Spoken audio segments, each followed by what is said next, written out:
Hey there, I'm Eternal, and I'm an Object Show fan that has barely watched any Object shows. We have to fix that. Let's play Object Catchup. Hello and welcome to Object Catchup, the series where we discuss Object Show episodes right after watching them, whether they are new or old, famous or unknown.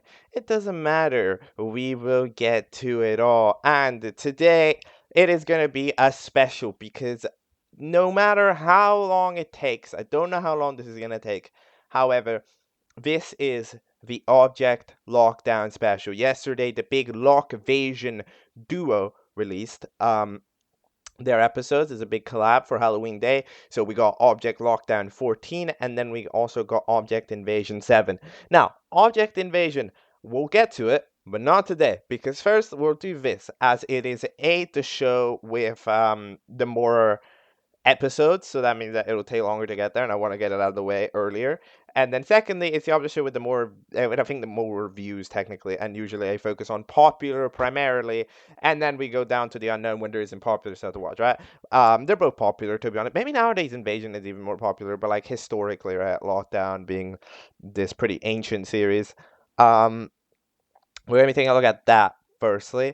And hopefully tomorrow we should be capable of doing Object Invasions catch up. But yeah, in general, we're trying to get there. There's a lot of stuff in the way, but Auto Lockdown is the focus. Now, we're going to be starting off here, of course, not in the anywhere near the recent amounts of time, right? I didn't know we're actually starting 10 years ago, because 10 years ago, 2015 is when the first episode of Object Lockdown released. It is titled it's titled Volcanic Excitement. It has 700,000 views that it was accumulated, which is a pretty crazy amount.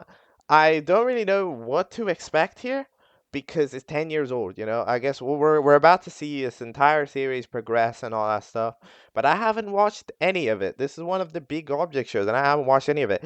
And after today, we're going to be one step closer to being truly caught up in Object Catchup, which is going to be. I'm excited for these two because these two are some of the big Object shows, and we're getting to them, just like how we got to Project Breakout a few days ago. We got to This is Scrapbook finally a few days ago. Like, we're getting to some of the big ones as their episodes are releasing. Either way, it's time for Object Lockdown 1, Volcanic Excitement. Let's go. Alright, so I just watched Object Lockdown 1, Volcanic Excitement. Now, I can't lie. I gotta reset the brain here. Like, I gotta go like, okay, this is October 14th of 2015 that we're talking about. Like, that's where I gotta be in my mind. And for October 14th of 2015, this is pretty damn alright. I mean, just to understand the level that we're in, the opening of the video is, "Hey everyone, I hope you all enjoyed the first episode of my new show. It would be awesome if you guys would make a reaction video." Look, I'm not. This doesn't count as a reaction video, but I don't think we. I don't think this is a request in the present day.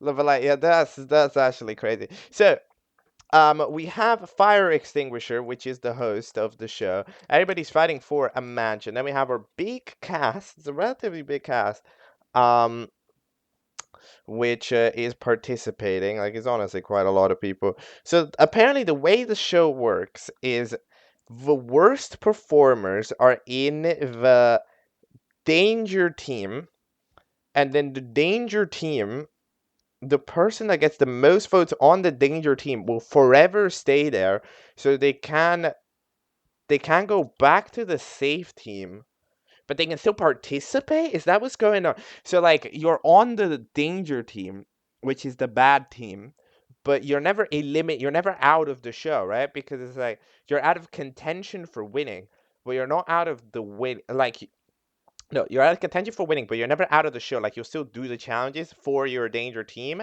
So then that's interesting. I feel like at a certain point, that's crazy. That's actually pretty crazy. I kind of like that concept. I can't even lie. I did not know that was the concept. So the first challenge is to race around the entire island. The last four will be up for voting. So yeah, this challenge has a little bit of what I like to call people forgetting that a race is a race.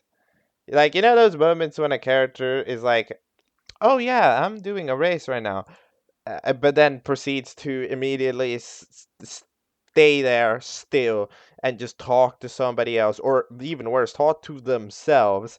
Yeah, that's yeah, that type of challenge. Like, we don't need to stay still and talk to the dragon. You know, like you can just talk normal, talk while walking or something. I don't know, but yeah. Either way, we get some introduction to some characters. There is the little bit of goofy stuff that happens, or like the writing just goes like, "Would you like to be friends?" Yes. Yay, we are friends now, you know? Like that type of friendship making, quote unquote, where you just ask, "Hey, would you like to be my friend?" It's like, "Sure, I'll be your friend." Okay, so we got the umbrella, that's a mean character. Acorn ends up being the first one safe. Eminem and the fellas are friends. There's a few flying characters that are apparently not allowed to fly, such as Moon, which makes it to the end. Well, Sun, I don't even know what Sun's gonna do about it, because the thing about the flying contestants is that, okay, maybe you're not allowed to fly, but what are you supposed to do, right? I mean, like, there's not really much else that the flying contestant could do. Like, they literally don't have the legs. The dragon also flies, and that's not a problem. But in general, right? I like this. This is pretty nice. The character assets are definitely rough around the edges. Like literally, the edges of them are quite rough. The VA is pretty solid most of the time. I like the mixing on it. It was a very nice episode to listen to, even though some voices were a little bit lower quality, especially in screaming. When people were shouting, you could kind of hear the microphone peaking a little bit. But other than that, it was quite good. The writing of it, honestly, I mean, there's a few lines which you can kind of tell that it's old. Like, oh, remember that remember when every song had like dubstep on it? Yeah, that era of music. We're not in that era anymore. That era that was like, I don't even know Skrillex, but like, yeah, nowadays you don't do that anymore. So like, for example, that one joke that I think Umbrella made is it's completely off. We get to see some characters, grassy and color palette. They're kind of messy. They got to drive the taxi. I like the joke of the taxi. I like the cooking show. I like the cannon joke. It's pretty fun with the cone. I like them diving off. They're digging through the entire ground somehow because why not? Um, Cherry speaks in reverse, which is interesting. I think there's another character that spoke in reverse. Oh yeah, the code up to the door was in reverse, so we're taking a good chunk of usage out of the reverse feature. But like, yeah, I mean, for 10 years ago, this is pretty damn alright, you know? Like we're like halfway through the challenge until eventually the video just abruptly ends. There isn't really a reason why episode 1 ends right here other than it felt like being done. But like it's cool. It's a cool little video, to be honest. For being 10 years old, I can see why people go around this. Like, again, it's rough around the edges, but like the concept, the core, and the soul of an object show that could be a fun watch overall, it was definitely there. Um, and I'm interested in seeing how it evolved in Object Lockdown 2. Wrapping it up. Okay, let's go. Okay, I watched the second episode of Object Lockdown, which I believe is the shortest episode ever of Object Lockdown. Like, I don't think any episode ever was shorter. Because it's technically, this is a 1B. Okay, this is more of a 1B than it is an episode 2, but we'll take it. Wrapping it up. So, we get to see the other fellas continuing the challenge a few months later. So, as we know, they crash into a wall. I don't know where the sunglasses for Grassy went, but they're not there anymore. Um, yeah, as with the last episode, you can see that again, some assets are a little weird, but there's a global improvement to them for sure. Like Bucket looks significantly better. Milk and the bottle got like a partial redesign, I think, like halfway through. the episode, which is interesting. Although I'm gonna say I kind of don't like Milk's redesign on like the second half of the episode. Like it kind of doesn't look very good. I'm gonna be honest, because it's like it's not. It stops looking like milk. I can't lie. It just looks like water because it's so transparent. Like it's mildly yellow, but it's overall. But like other characters are also improved. But yeah, in general, I do feel as with episode one that there is just a global lack of urgency going on in challenges like this. In so many object shows where just challenges are race, there needs to be urgency within the contestants because that's what would happen. There's no way you go. Your challenge is to race around to the end to go, and then you're out here walking, da, da, da, and then you stop to eat a lollipop that a blueberry offered you whose flavor is berry. Like it's not. It's just weird, you know. The door eventually gets beat up by the umbrella, which I like the design of. I do like the idea how they ended up at the edge of the world and they ended up on the other side, which is just the real world. That's pretty cool. Who else is was up for Elam? So Balloony, Bottle, but I did not think that was Bottle. I mean, I guess it's like a salt shaker bottle. That's what I thought it was, anyways. Or is it just supposed to be a bottle? Because you look so much like a salt shaker that I'd be. I'm surprised. Oh yeah, I guess it is a bottle. That's actually crazy. What bottle looks like that? Because it just looks like a salt shaker. That's yeah. I don't even know. The other voting. I mean, in general, this challenge it wasn't very good. To be honest, because yet again, it wasn't written with a great sense of urgency in the character, so it just makes it seem like the challenge is pointless half the time. And the flying contestants are pretty much just completely banished from it. So Moon, Sun, and Balloon aren't allowed to finish, which is like, bro. And then Bono doesn't make it, and Kern gets disqualified for some reason for being annoying. Bono's the only one that just straight up loses, like just kind of loses, can't do anything about it. 'Cause again, even if Balloon got to the end, like you wouldn't have survived. So in general, yeah, that's kind of the main criticism. Yet again, the VAing in this episode is it's good voice acting. The microphone quality somewhat hinders it a little bit, but what is it? What is this? This is December 18th, 2015. This is not a problem. I like how the credits are placed on a Google Docs because for some reason there was editing mistake, right? That cuts off the entirety of the credits at the end of the episode. Like only the last half second or something. Only the last second of the credit shows up with like the thank you, which means that the entire credits just don't appear, which is a hilarious little mistake. I'm sorry. So I have a Google Docs here. But yeah, look, this stuff's it's cute, see the object shows from this time back, and it's honestly pretty. It's watchable. Like considering some shows from ages ago in my opinion, are like borderline unwatchable. Like I season one, in my opinion, is borderline unwatchable. But stuff like this, it surprisingly holds itself together relatively decently. Of course, it's limited by the time, but it holds itself together. All right, let's go to Object Lockdown 3, the cream of the crop. Boom. All right, so I just watched episode 3 of Object Lockdown. Now, before we get to this, all right, we need to address the elephant in the room, which is that yes, this show is technically a sequel, all right, because there's this hit series from 12 years ago called Super Object Battle that did in fact happen, and in this is a timeline that occurs after. I have not watched that series. However, so have a majority of people. This series is way more popular than Super Object Battle ever got. Right.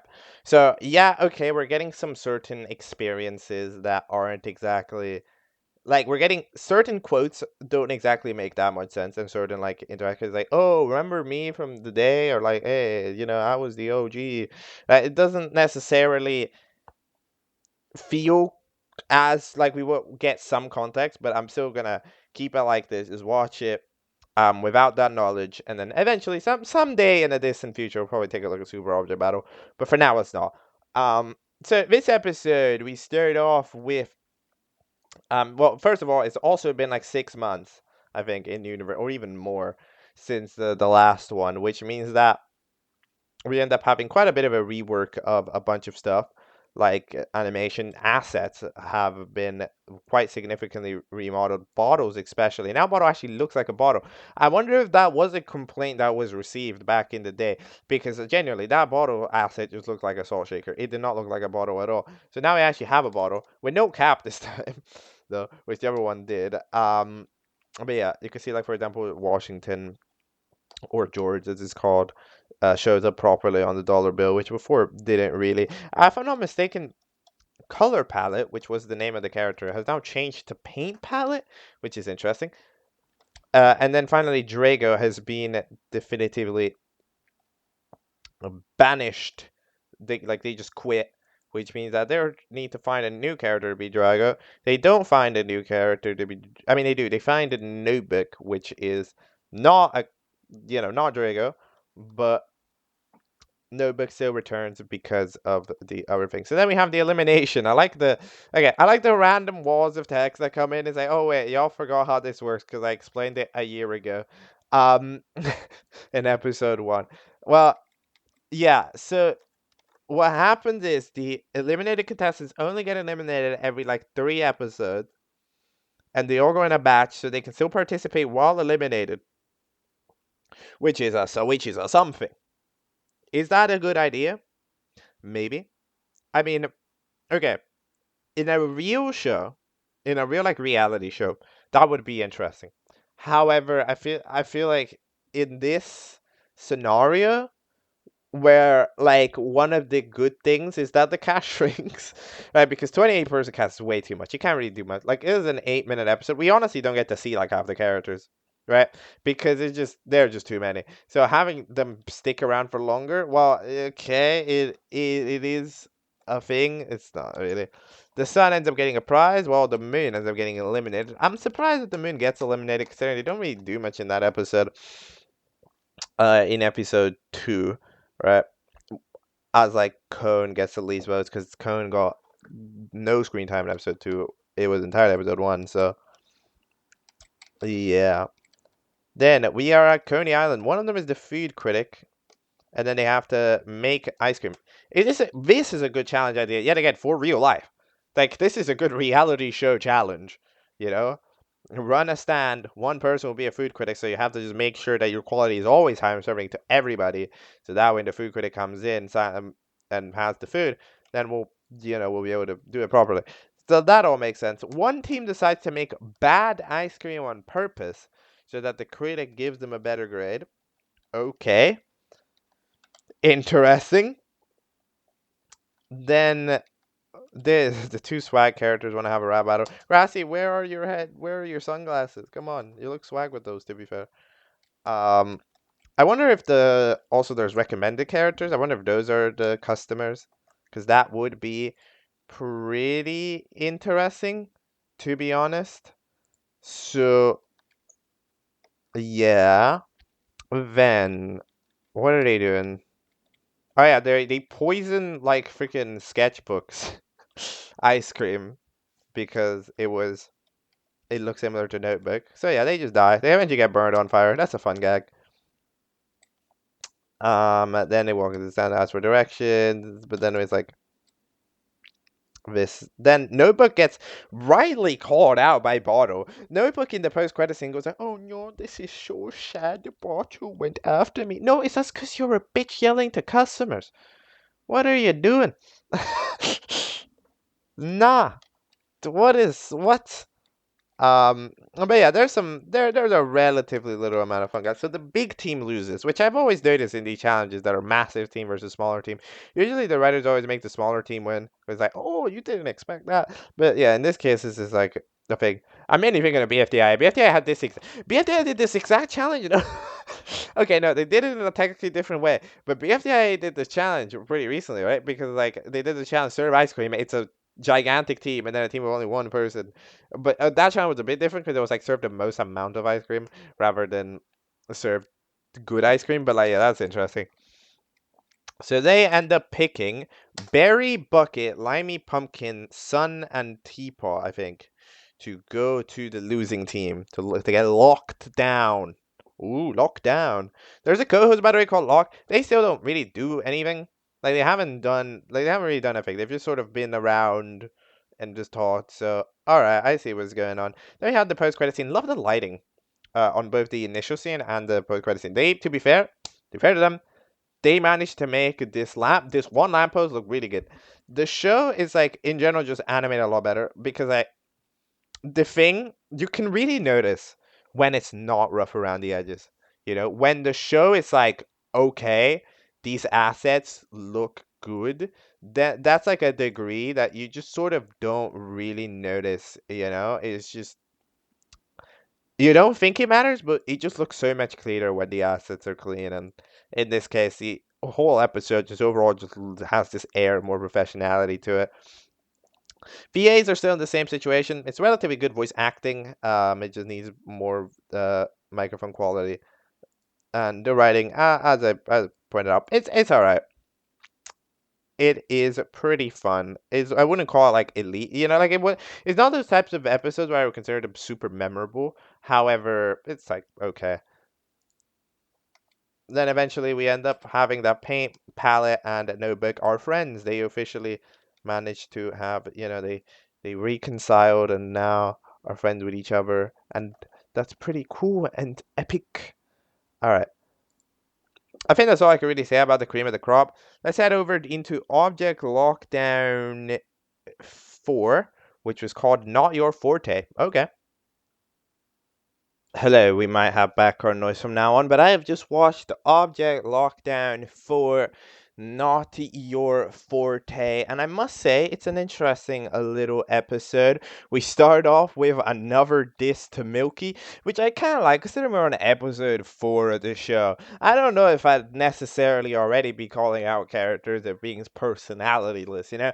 And the amount of characters that haven't had a lot of screen time, it's a lot of them, you know? So I don't know. I can't disagree. But basically here in this episode, well, first we have the elimination. It's hosted by Locke. For Locke finally does a thing in Object Lockdown. They're sort of the I don't care style hosts where they just kind of don't care. These hosts in general, they're relatively alright. You know, they're not like crazy. They're not like insane. They don't have like that many ulterior motives and stuff. Like they're just kind of L host, that host stuff, you know, which is it's a bit refreshing for a change to not have a host. It's all weird. That's one of the I guess maybe the positives of some of the older shows because you know so many modern shows just need to have a host that's crazy because you look at BFB and go, hey, that's Ford, that's a crazy guy, right? So now I gotta do it. Sun is a surprising fan favorite. I'm not sure why. I wonder if Sun maybe appeared in one of the other scenes, but I'm not sure what Sun did to earn fan favorite status. I think Sun was just bullshitted in like both the previous episodes, but being up for elimination despite winning in episode 3 and then in episode 2 losing out by a second. So everybody, there's like pity on Sun in a way. So it's like, oh, okay, I'll throw you a bone, I'll save you, or do whatever, right? Um, I think that's probably what's going on with Sun being a fan favorite because other than that, I can't really grasp it because like Sun hasn't done enough to earn fan favorite status. There's a different set of songs, and in fact, this challenge is actually themed after music because apparently they will do a singing slash dancing challenge. A circle sits it out as well as the lockdown contestants, which means that we are immediately just sort of scrapping the idea of the show. So that's not great. You know, we had a danger team and we had a main team. That was the concept of the show. It has taken 4 episodes, well, 3 if you consider that the first one doesn't count, for us to scrap that concept and go to just teams, which is I must say that's quite fast. That's quite fast for us to scrap the concept of the show already. But oh well. So it's a singing dancing challenge. I feel like in this episode it was the music in the background was quite a bit more prevalent, right? It was it was just more it was just I don't know if it was necessarily louder than the other episodes. It felt a little louder. In general, it was mixed all right. Like you can pretty clearly hear the voices. You could also pretty clearly hear the music. Again, personally, if I was an audio producer or whatever, I would put the music lower because we don't need to hear the background music, especially because it's not original compositions anyways. It's just stock sounds, right? So I wouldn't like one of them is just a Wii Sports main menu. Like we don't need to hear the Wii Sports main menu to that pedigree, right? So I personally would make the choice of keeping it low key, but oh well. So the teams now start wondering what they're gonna do. Now singing must say not yeah, it's not their forte for majority of the teams. So the first team well, actually, I don't know which number is the team. So the team with Eminem proceeds to sing their song. That makes sense. We have a singer on that team. Then the other team decides to do a jazz country song, which apparently doesn't exist. That definitely exists. I mean, okay, just because something isn't popular doesn't mean that it doesn't exist. You can make a jazz country song. Just sing a country song, but with jazz instruments. No, right? You get that saxophone and go, I drove a truck, and then just do that. Like you don't really gotta take like it's not that unbelievable of a concept. Like I'd find a dubstep country song significantly more weird. Right? Like I don't know. Anyway, that team just YOLO's a dubstep, by the way. So good job.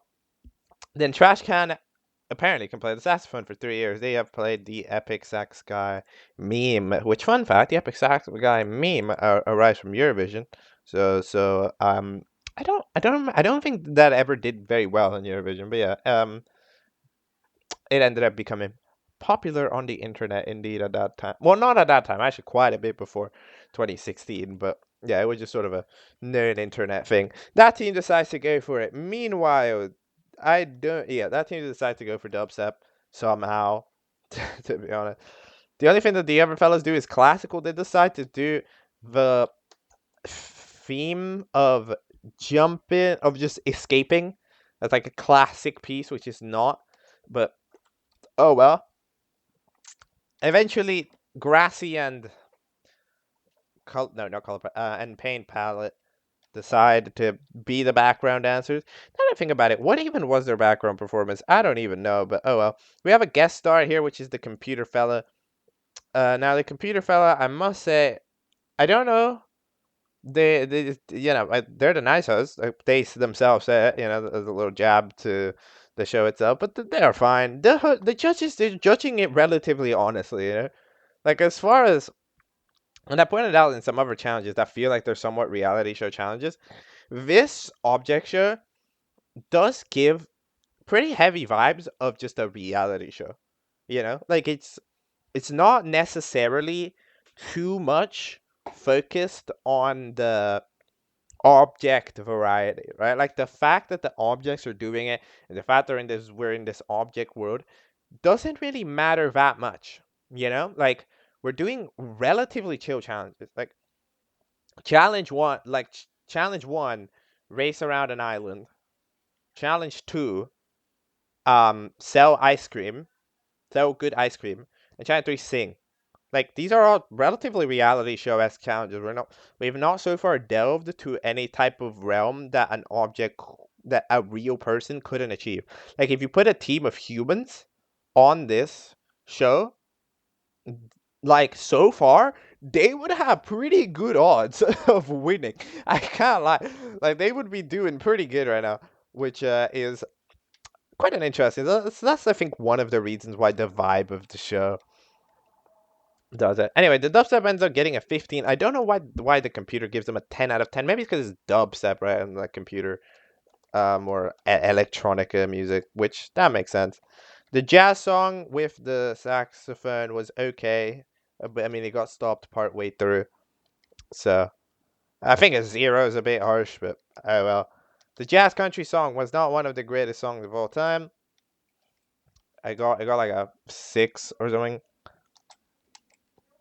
Then the team that escaped somehow gets a -1 out of 10 by the nice host. How did the nice host give them -1? Thought you were nice. The nice host ratings are a little bit random Because the 10 out of 10 to the dubstep, but then -1 to this is a little bit okay. Okay, what is like? You know what I find funny? Grassy. Oh, well, no, are you called Grassy? I don't remember what you're called. And like paint palette, it's literally the least choreographed possible background dancing. They just agreed to go to wobble basically, which you know what? If it works, it works. All right. Well, matter that they were there. Okay, sure. If you're gonna wobble, then I guess you can wobble. But it's maybe wasn't isn't the greatest thing that I've ever seen. But oh well. Then eventually the three teams are no the three group are for Elim. However, it's actually no viewer voting. We are doing contestant voting, which is pretty interesting. We're switching up a lot right now in this thing. We're switching up sort of how the game works. We're switching up how the challenge, how the voting works. We're switching it up quite a bit. For some reason, every credit scene just gets fucking cut off. Why? I'm trying. I thought this was a mistake in episode 2, but now this just feels like a thing. Like that's happened in the past 3 episodes. The credits scenes have just been cut themselves off. I said, why? Why would you do that? Like what? How would this happen on accident every episode? And why would it not happen? Maybe would the only reason I could possibly imagine, other than that wouldn't be a joke, is if there was a mistake within it or something. Like, you know, like somebody got kicked out or whatever, and then they removed the name. But at the same time, that wouldn't be very fair.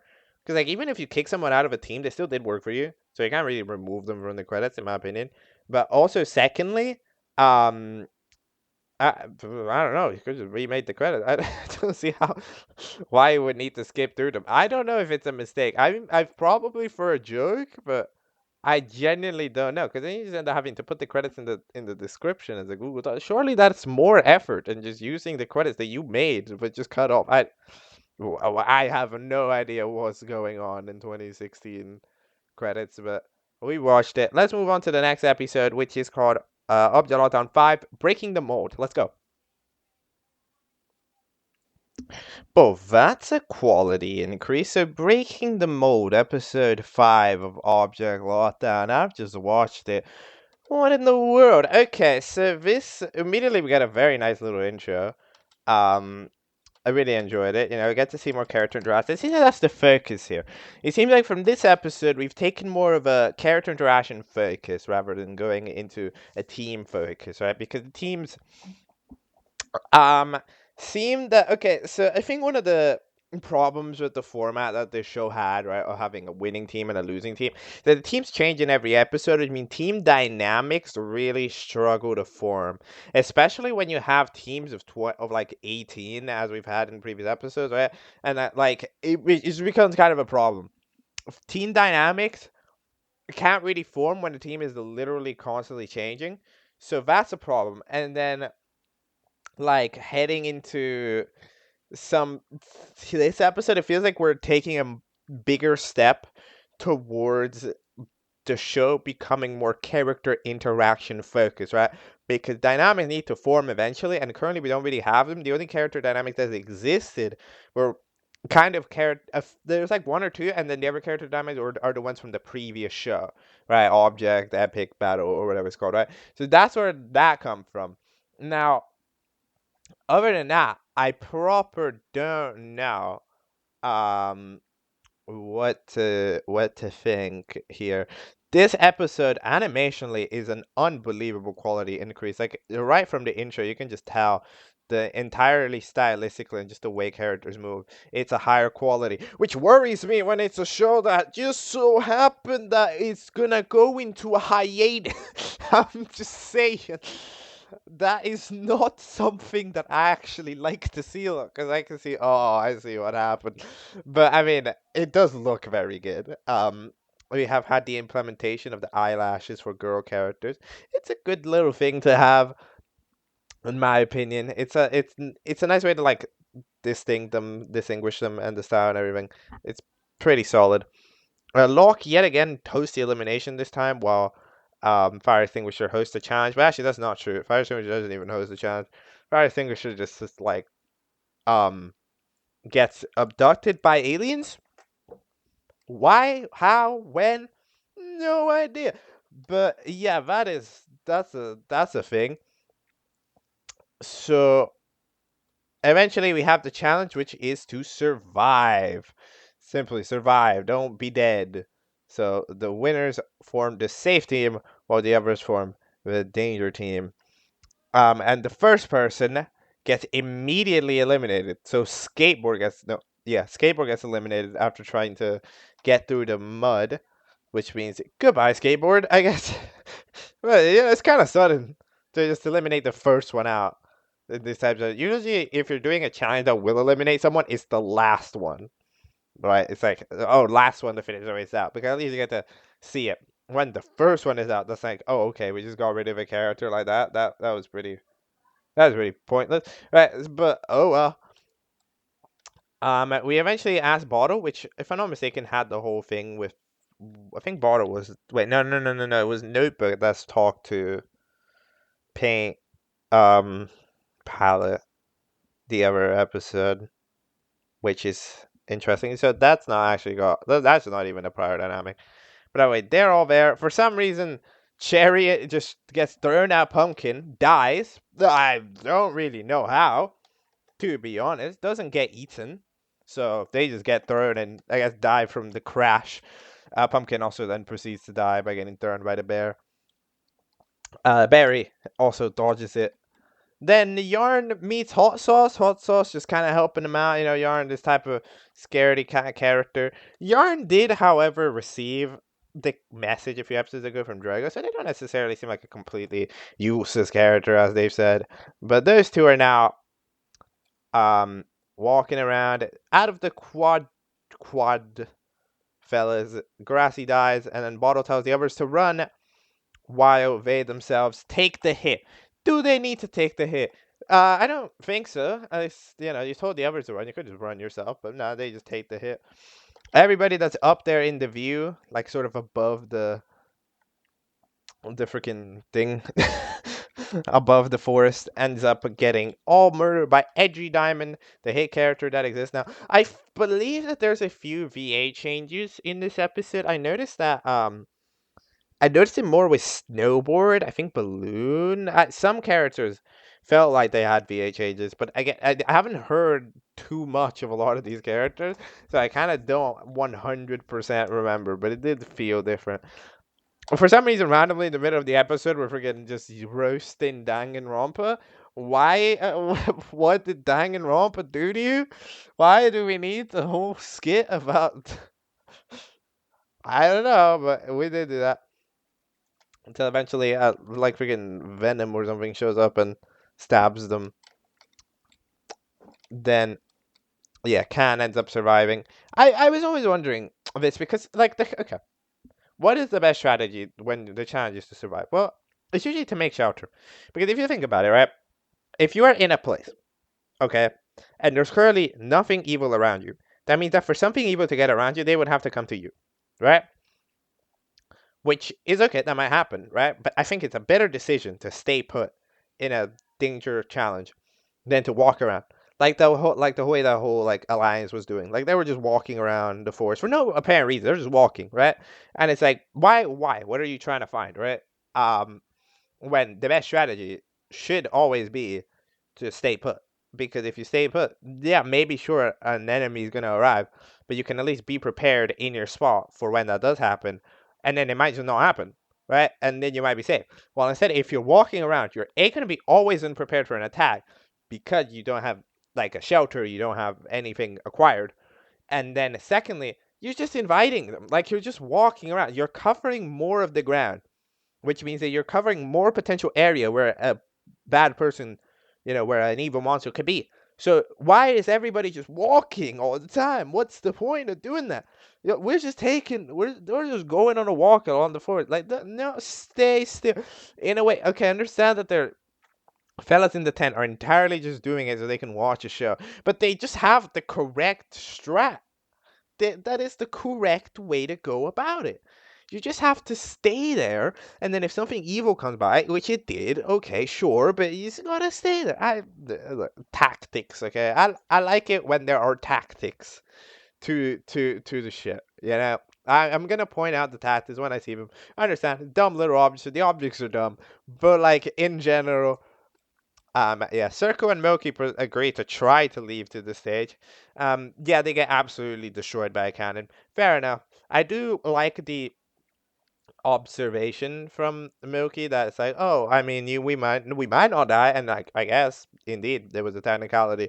However, yeah, that technicality doesn't work. People die. Why is the world so cruel? Because that is the challenge. That is the hashtag point. You are supposed to be dead. The sun can fly really high. They don't do that.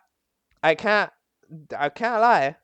I don't know if the idea of the sun was to see a monster and then fly, because I don't know why sun was just chilling down there the entire time. Especially if you consider that like we were that this is 8 minutes into the video. That's like 90% of the challenge before sun made this observation, because the challenge started like 4 minutes in, which means that like I don't even know what the sun was doing. But yeah, eventually they played too hasty, and Umbrella ended up stabbing them. Who's the last one to eventually die? Oh yeah, it was Paint Palette, which got hit by the Edgy Diamond. Can't lie. Okay. It's like a little sheep that one character is responsible for like half of the total deaths. It's like 6 people that Edgy Diamond died. There weren't that many creative ways to die in this episode, because like majority of them ended up just being like Edgy Diamond. But I understand. I mean, if there's monsters in there, maybe Edgy Diamond is one of the monsters, right?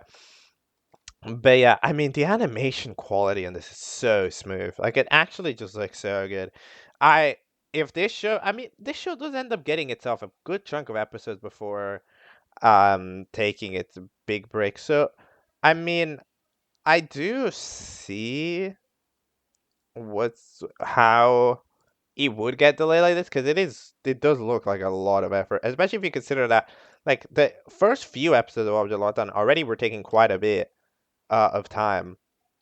Then like yeah, this quality increase does give me vibes of unsustainable, but if it would be sustainable, yeah, it's amazing. It's really good.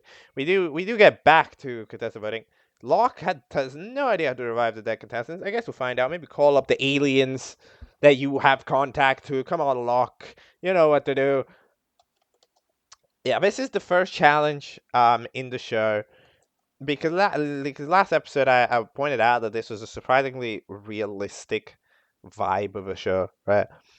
It was like the show that didn't it felt like it could be done in real life at that point. This is the first challenge that's officially no. The first challenge was to die. Like that's not a thing in real life. So for the first time we have a human could not be a part of this show, because because it took 4 episodes and a human, a completely regular guy, was still absolutely in contention to win every single challenge. Just a regular guy. But now, not anymore. I mean, okay, technically they could have just survived. Yes, they could have survived. It wasn't like an impossible challenge to do, but it was like a very dangerous challenge. It was like high risk challenge, right? Because a human can get revived. So that's, I guess, what so okay, a human could technically do the challenge. However, they would be immediately eliminated if they got out. So let's say, okay, I'm going to keep this theory alive that a human could currently survive Object Lockdown. Let's say that currently they can, because they could technically survive this. Then, okay, you know what I'm so interested. What the hell's going on with these credits? I want to know so bad. I know that, okay, this is definitely information that exists somewhere in the world, but I don't know what I would need to Google to find it. So, but it's like the credits just get chopped up every time, and then there just has to be a Google Docs in the description with the credits in there, and it's like, why don't they just not get chopped up? But it's like, I wonder why. What's going on? And I've noticed, which I didn't notice before, they always get cut right as we enter the created by section. So what happened? What happened? I don't know. I don't know what happened. Like, was somebody else a creator of the show? This or something? Because what? How would this have? How would this be? How would a creator of the show have had a problem? You know, that's just the one thing that's catching me off guard. The only thing was like if there was something to change. That's the only thing I'm thinking. Maybe there was something to change. Maybe there was a name change. Maybe that's like the one thing I'm potentially thinking. Because other than that, I wouldn't be able to understand why it would be this like weird editing. That's the only thing. I'm imagining that there was either a name to change or a name to hide that was there. So then we just say, okay, remake, and skip it in the edit. That's the only thing I could possibly imagine because it's definitely on. It has to be on purpose. So yeah, it's just an interesting. It's like it's not. It doesn't matter. Like it doesn't matter, but it's just interesting. Okay. All right. Anyways, I've talked about this for a long time now. Let's go to episode 6: Revive and Survive. Let's go.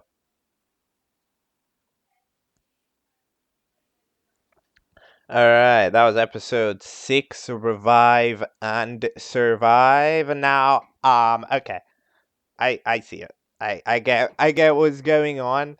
I was very confused a couple of minutes ago about the whole credits getting chopped off thing. But okay, I see what's happening.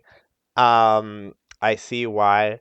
It makes sense. You know, there was the name change. Now, yeah, the just the unfortunate thing about that is YouTube's editor just sucks. Like, yeah, I remember like one time in history, I had like one semi-popular upload, but the thing about that semi-popular upload is that it just happens that in the one video that got trashed, um, I had there was some like personal info showing on the screen that I hadn't noticed when I uploaded the video, so I had to use like the YouTube editor to eventually get rid of it. And no, yeah, the YouTube editor sucks. Like it's got like this non-fun. It just doesn't really work. It just doesn't really work that well, right? Like you can add like a global blur, kind of, but in general, it just ends up not looking very good. And then it's like, yeah, it just doesn't end itself up very well. Um, but that's unfortunate. Um, but all right, I will officially drop that discussion now. The episode itself, not by the way, not only because of that, but also because, like, for example, the captions for some reason are broken. They're not timed correctly. Like half the time, it does feel like this is an episode that has sort of, I guess, rotted a little bit through time. Um, However, as an episode itself, it's pretty alright. Basically, the challenge revolves around the alive contestants. They need to simply find a way to revive the contestants. If they do, they're safe. If they don't, they're not safe.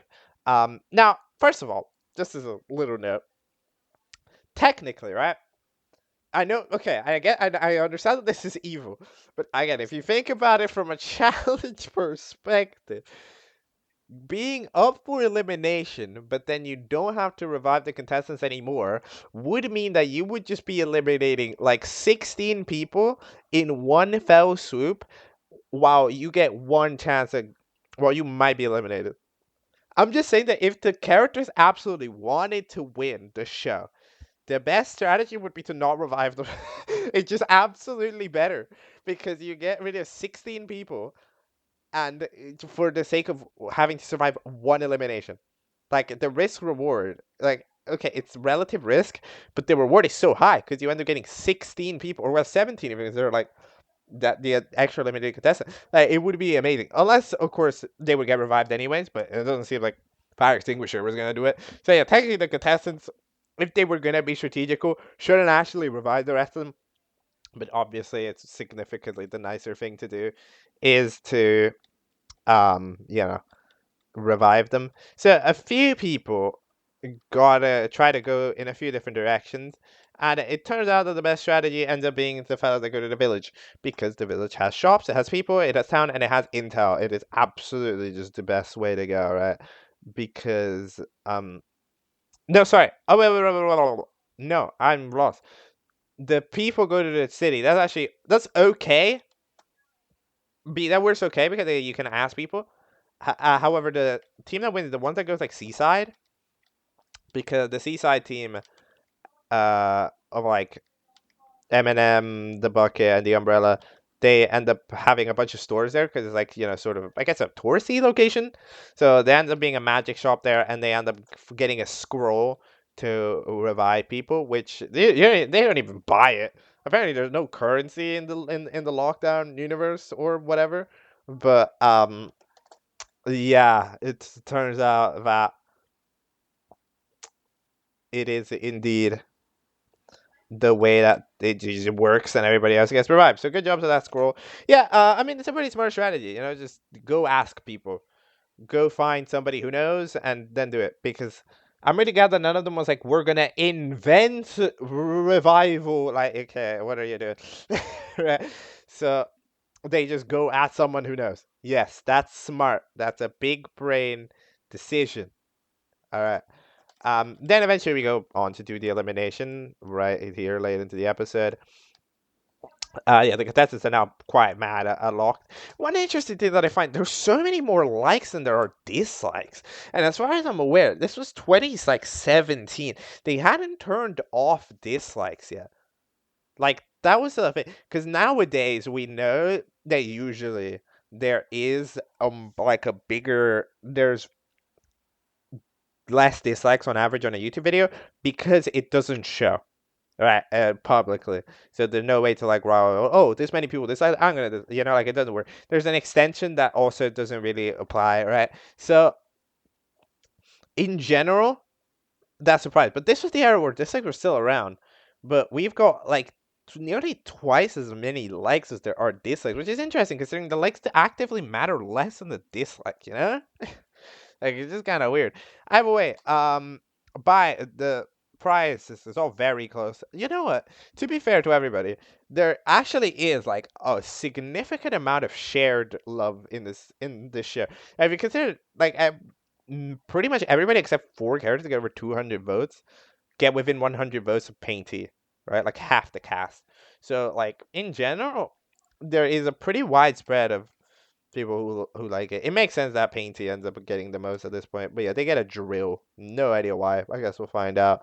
Then the eliminated contestant is Cone. So goodbye, Cone.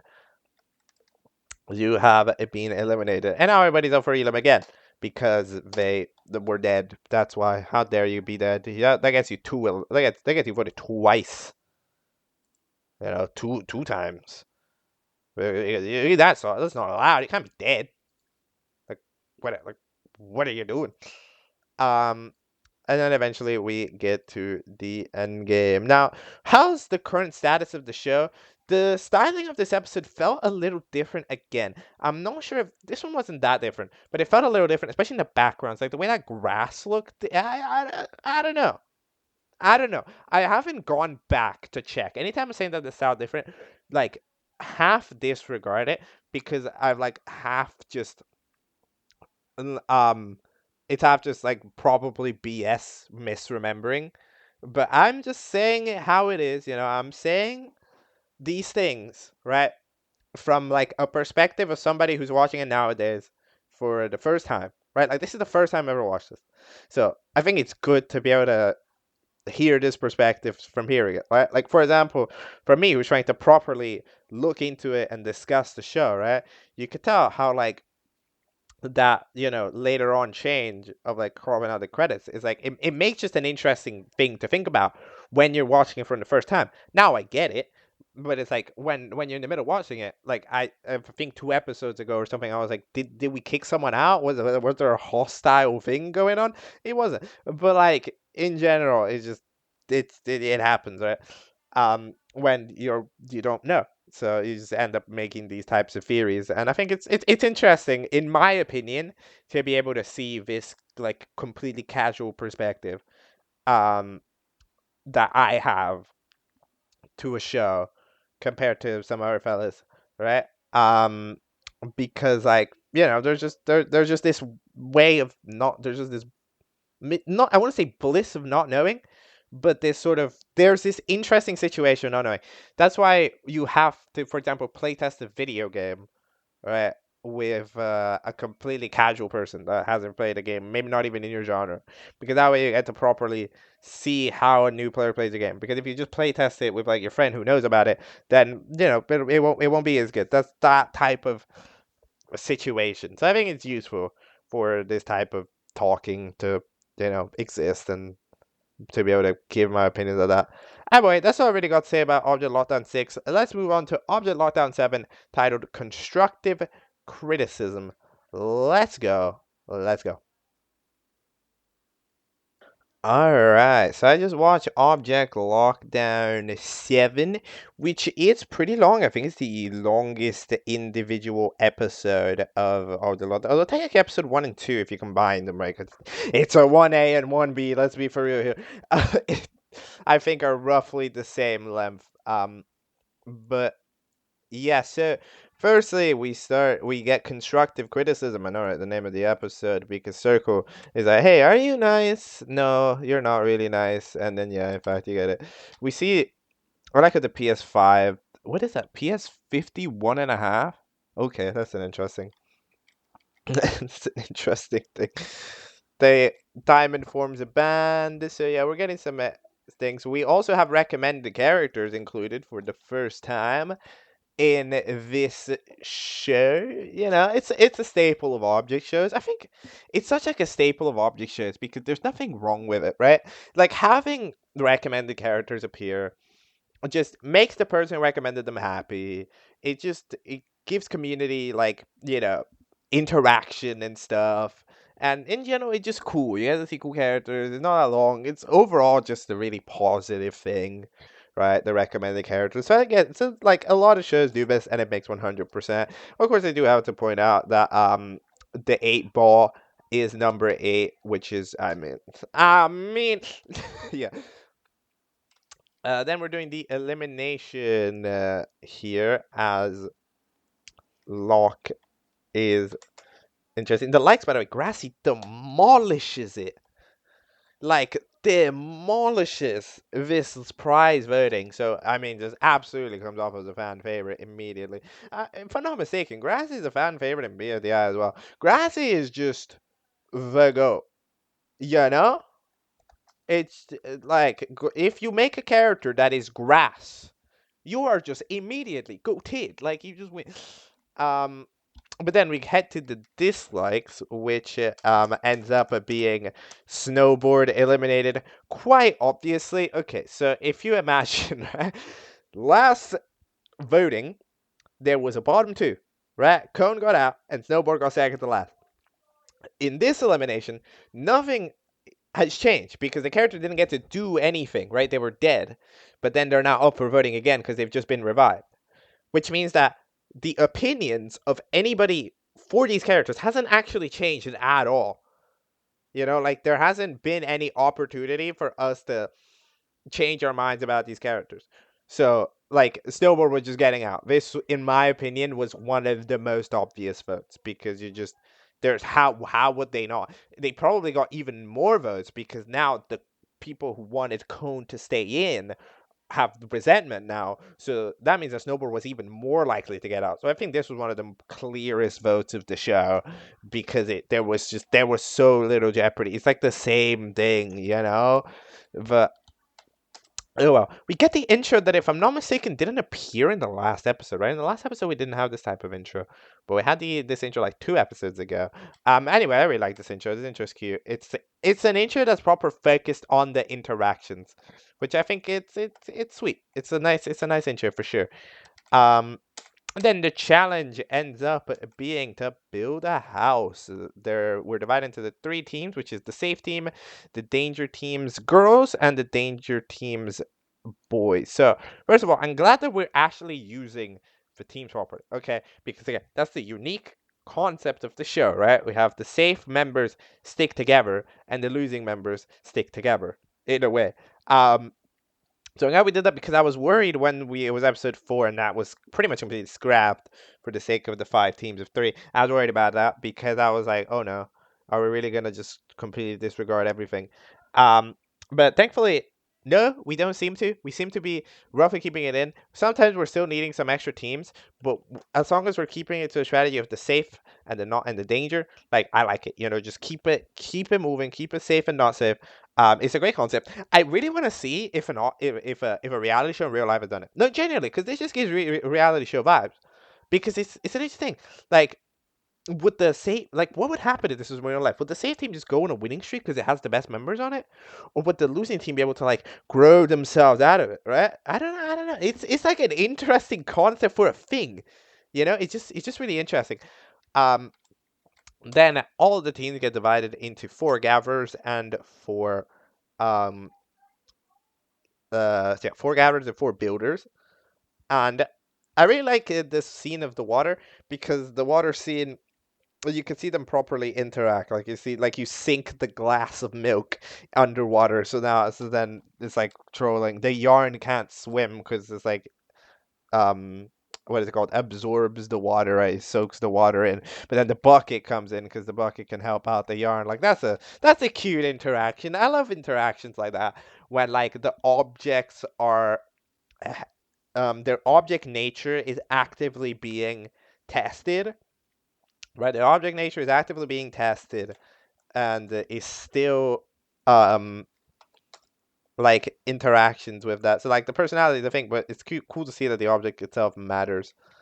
So the first plan decides to.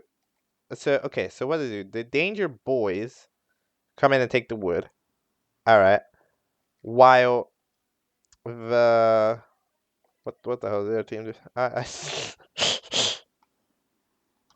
That's the safe team, right? Yeah, the safe team ends up just taking everything that they can get, roughly. So that makes sense. Then the danger girls, they end up just sort of getting the supplies, and they end up just building a pretty good house. You know what's okay? You want to hear an opinion? All right, ready for opinion? I have just in general been sort of analyzing it. You want to hear my opinion? I don't know what it is about it. I like Cherry. I like Cherry. Cherry is just cool. I like the reverses done on that voice. I think it's pretty nifty. I like when a character speaks weird, but it's captioned properly. And even though the way that Cherry has been captioned has changed like a million times, it's still just it's cool. And they just fly, which is also really interesting because why do they fly? I don't know, but I don't know. I'm kind of digging this character. I can't even lie. I kind of like them. Um, that's gotta be one of my favorites. Also, one other thing that I like, I like the writing in this episode. Can you tell? But uh, I like how they've done the thing that I was saying like a few episodes ago.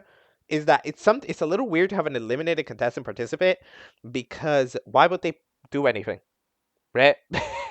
Why would they do anything? They're eliminated, no? So why are they competing? And I'm glad that Snowboard properly does this, says this straight on. It's like, I am locked down. Why would I do anything? Which is true. It's so true. You would only ever help someone else who you're trying to help, right? Because other than that, you don't really want to do anything. Meanwhile, the other team, the Danger Boys, are just trying to make a modernish house. They do a pretty good job, although Banana does put a paint splatter on a paint splatter on the ground. Eventually, what do the fellas do? Oh yeah, the safe team ends up just deciding to build a sand castle. Why? I don't know. Okay, so who pitched the idea of a sand castle? I can't find it. Okay, it was Eminem. So basically They just got pitched a bad idea by Eminem. Cool. But they just went with it. The cherry, no cherry. Barry would just say, oh, "That's a great idea. Yes, we should build a sandcastle that you can't live in." Uh, what? Like, it's okay to get pitched a bad idea, but you gotta be like smart enough to discard it. But everybody else just goes along with it. Except for Yarn. Yarn doesn't go along with it, and I mean gets absolutely bullied off by Stop Sign. Just absolutely demolished. Hot Sauce like tries to defend them a bit, but it's like a bit late already for that. Um, then eventually the Stop Sign ends up freaking kicking down the sandcastle. Um, and the trash can gets very upset at that. That makes sense. To be fair, that team was screwed already from minute one. Like, it's not like if they had a sandcastle that they were gonna win or even do decent. Like, that would maybe get them from 0 points to 4 at best. Like it really wasn't gonna be as life changing. Like it's not like their house exploded and they were gonna win. Like they were losing, and now they are extra losing. Like it was already a bad spot. Anyways, they rate the house. The first house is just kind of good. The second house is pretty solid. Exit sign, by the way, is the guess. No idea who that is, but could be from another. I'm curious if these guests are actually guests, because again, I haven't watched like any other shows. That's the point of the catch up, right? We'll get there eventually, but I don't know if exit sign is from somewhere. I don't know if the computer from earlier is from somewhere. It'd be cool if they were from different shows and not just like custom characters, right? Because in the way that, for example, in the latest lockdown, we have had a collaboration, right? I don't know if this is quite a thing. But either way, yeah, this episode ended up being such a clear cut elim. Like these got so unbelievably cooked at that team. They get to eat dinner. That's pretty cool. Except the lockdown contested cat. And then the elimination. So, Umbrella's probably going to go here unscathed. I always thought that as soon as Umbrella got voted up for him, they'd be immediately out. But actually, no. There's no way Stop Sign isn't going out. How would Stop Sign not get out? How would that not happen? This is about to be world record voting. I'm telling you, this is an object lockdown record. Okay, I understand that sometimes when a vote is so predictable, maybe people will vote against it, but there's just no way. Like, Stop Sign is the obvious vote in every single situation. Like, was Stop Sign the meanest character? Yes. Was Stop Sign the reason why they lost? Yes. Okay. Eminem is the reason why they lost in the sense that he proposed the terrible idea. It's Barry's fault that Barry agreed to the idea, but it's Stop Sign's fault that they didn't have anything at all, right? Because if you had a sandcastle, maybe there would have been there would have been a vague possibility. But Stop Sign put the odds from 1% to 0. So that's just tough. It's just really tough. But yeah, eventually. It's just tough. I don't think I'm hoping that there wasn't a post credit scene because the video just cuts itself off in the credits. So I'm hoping that there wasn't a post credit scene that has been lost to time because that would be sad. Now it's time to head into Object Lockdown 8, which is the longest video yet. Actually, is it the longest video in general? Yeah, it's the longest episode in general of Object Lockdown, and it is the last one before the big old hiatus. So let's see how the show paused itself. Let's go. Alright, so I just watched Object Lockdown 8, the episode that sent the show. I think it wasn't the episode's fault, it's the next episode's fault, but yeah, this is the last released episode before the hiatus. Now, what do I think of it? It's pretty interesting. Stylistically, it's pretty settled, I think, because it was having a little bit of a mess in the last few episodes, but here it feels relatively settled. Some character assets have been like tweaked a little bit. I think Bottle has yet again been tweaked a little bit, but I don't know. I think like the paint palette has also had a little bit of like just a added on detail has been added to a couple of these assets, but in general it goes pretty well. Yeah, at the beginning we have the scene where they formed a band, and yeah, I don't know, paint palette correctly says the thing that I would say in this situation. Yeah, you can have more than one friend group. I know that sounds crazy, but yeah, it is actually true. Because like Grassy is just like, oh, why would you? They just left so suddenly. Yeah, they were invited to it. No, that's not sudden. They didn't just go like, okay, I must go now to do mysterious activity. No, you saw it. I was like, hey, we were gonna invite you to a band. It's like, okay, I'll do that. All right, I'm going. You know, yeah, eventually they have a leader, which they decided is Bottle, I think. Um, which everybody just loves alliances that have no correlation to each other, like they just despise each other more than they are alliances, so that those they're doing great over there. Then we have the elimination, which last time I completely forgot that it was double elim. The thing about the elimination in this show has like switched itself up so much in like just these episodes that I the fact that it was double elimination, like they did mention it, but it just went completely over my head. Um, so yeah, the prize, Yarn wins it by a country mile. Whoa. That's a voice crack so bad I'm gonna be keeping it. Oh my god. Okay, I'm sorry. Um, Yarn wins it by a country mile, which yeah, that makes perfect sense. Yarn got cheated. A lot of the time the prize voting ends up being more on the sympathy side, right? So which character do people feel the most sympathy for is usually where this it's either you like the character, just like you just like it, or you feel sympathy for them. So the prize voting goes to Yarn for sympathy voting. Good job, Yarn. You win. What do you win? You win mittens, which is interesting. Then we have the elimination, which is, as expected, really, really, really, really, really, really obvious. I mean, stop sign with over double Umbrella's vote tally. I think, wait, like, stop sign's votes roughly equivalent to nearly the rest of them combined. I don't think it's quite that, but it's almost there. It's a lot. But stop sign, yeah, just absolutely gone. Umbrella's gone as well as the other mean character from the episode, right? Like, there just wasn't a way that those two weren't going. So, meanness has officially been eliminated. Yes, no more mean. But those are gone. And we get to see the intro again, which is a lovely intro. And then we go to a private jet. I like the joke that like the Washington fella, because planes were like a new thing back then or something. I don't think they invented plane back on like George Washington, but like in general, the era, right, where the vibe is right. Then they're flying with the brick windows. I also really like how the freaking plane just lands, just bounces. Well, that's really fun. Then we're on the mountain, so they go skiing down the mountain, which okay, I see.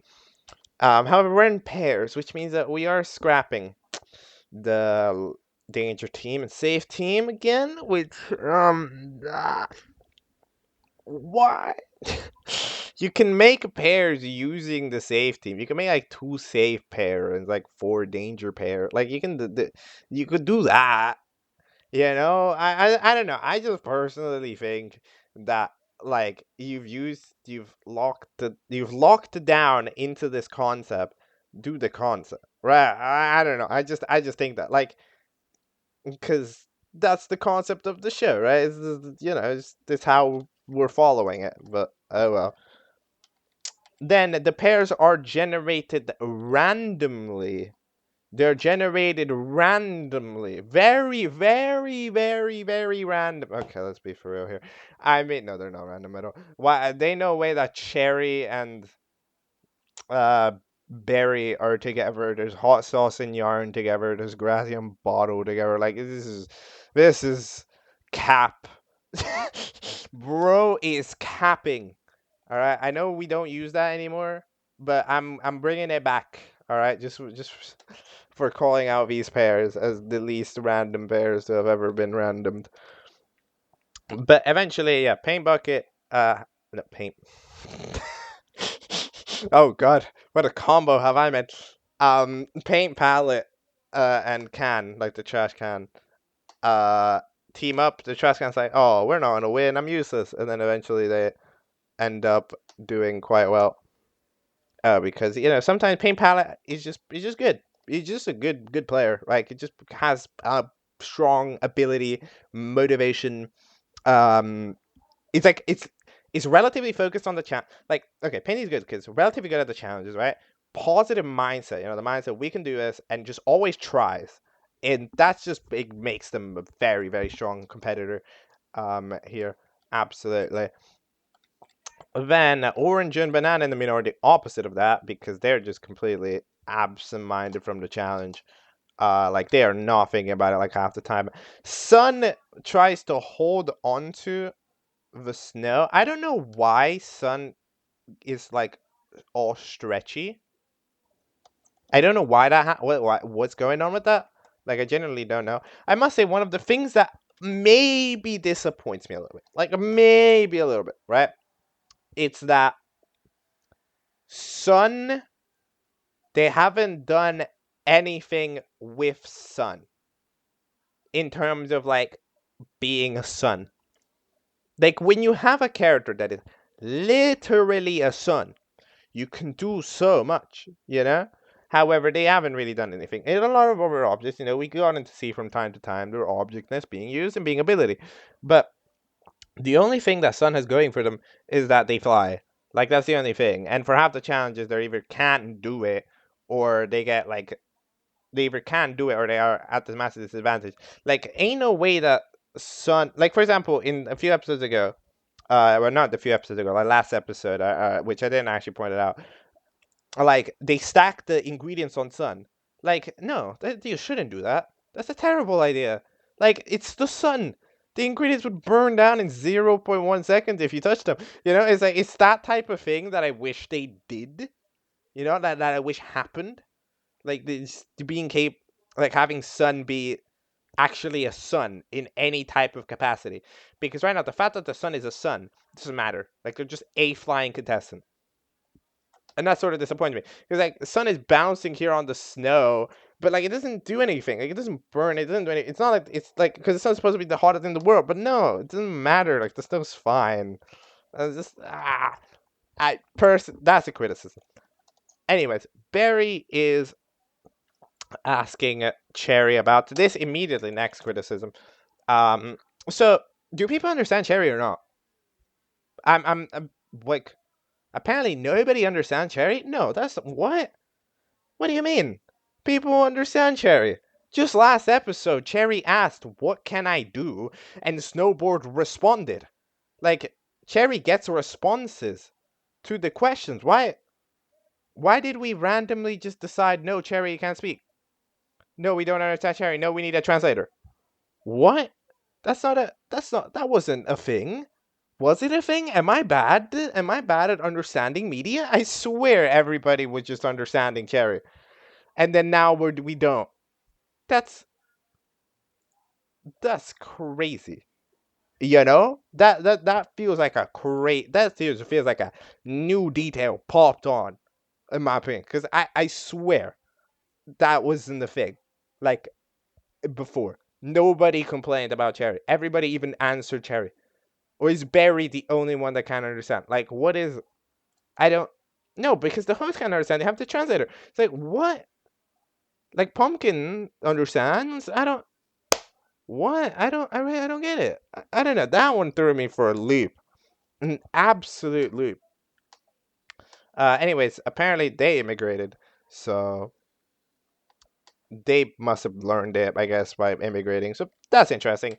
It's interesting to know that we do have like an object world here. Like we got to see them go into town, right, for the reviving challenge. We got to see them. I guess you got to see them sleep like normal people at the end of the episode. Here earlier we see that there is the grim quote like 70 objects die here every year, but like that just means that 70 objects have been here every year, right, at minimum. So there's like it gives a sense of world, which I do like when there's that sense of world in there. Um, Bottle and Grassy end up just doing pretty well by out competing each other. Yarn and Hot Sauce also just managed to get by. I must say, I'm not sure if the mittens are exactly a great idea to grab flags with, but I mean, I guess they help from the cold. But yeah, in general, the characters are surprisingly non-bothered by the fact that they're skiing down an ultra dangerous mountain. Now, you would think that would be more scary, but actually, no one's scared. Like Yarn says that she's scared, but like that's I mean it could be true, but we don't see it, so it's pretty much no, right? Um, so it's like in general the amount of fear that is being experienced by these characters is like shockingly low. Eventually Orange, no, sorry, Circle loses their hat and ends up crying out. Yeah, the dollar sign is just absolutely lost. Then Milky still has this whole plotline about not being interesting. That's such a plotline. I don't mind it, but it is interesting to have a plotline like that. Like the plotline is that you're not interesting. Like what?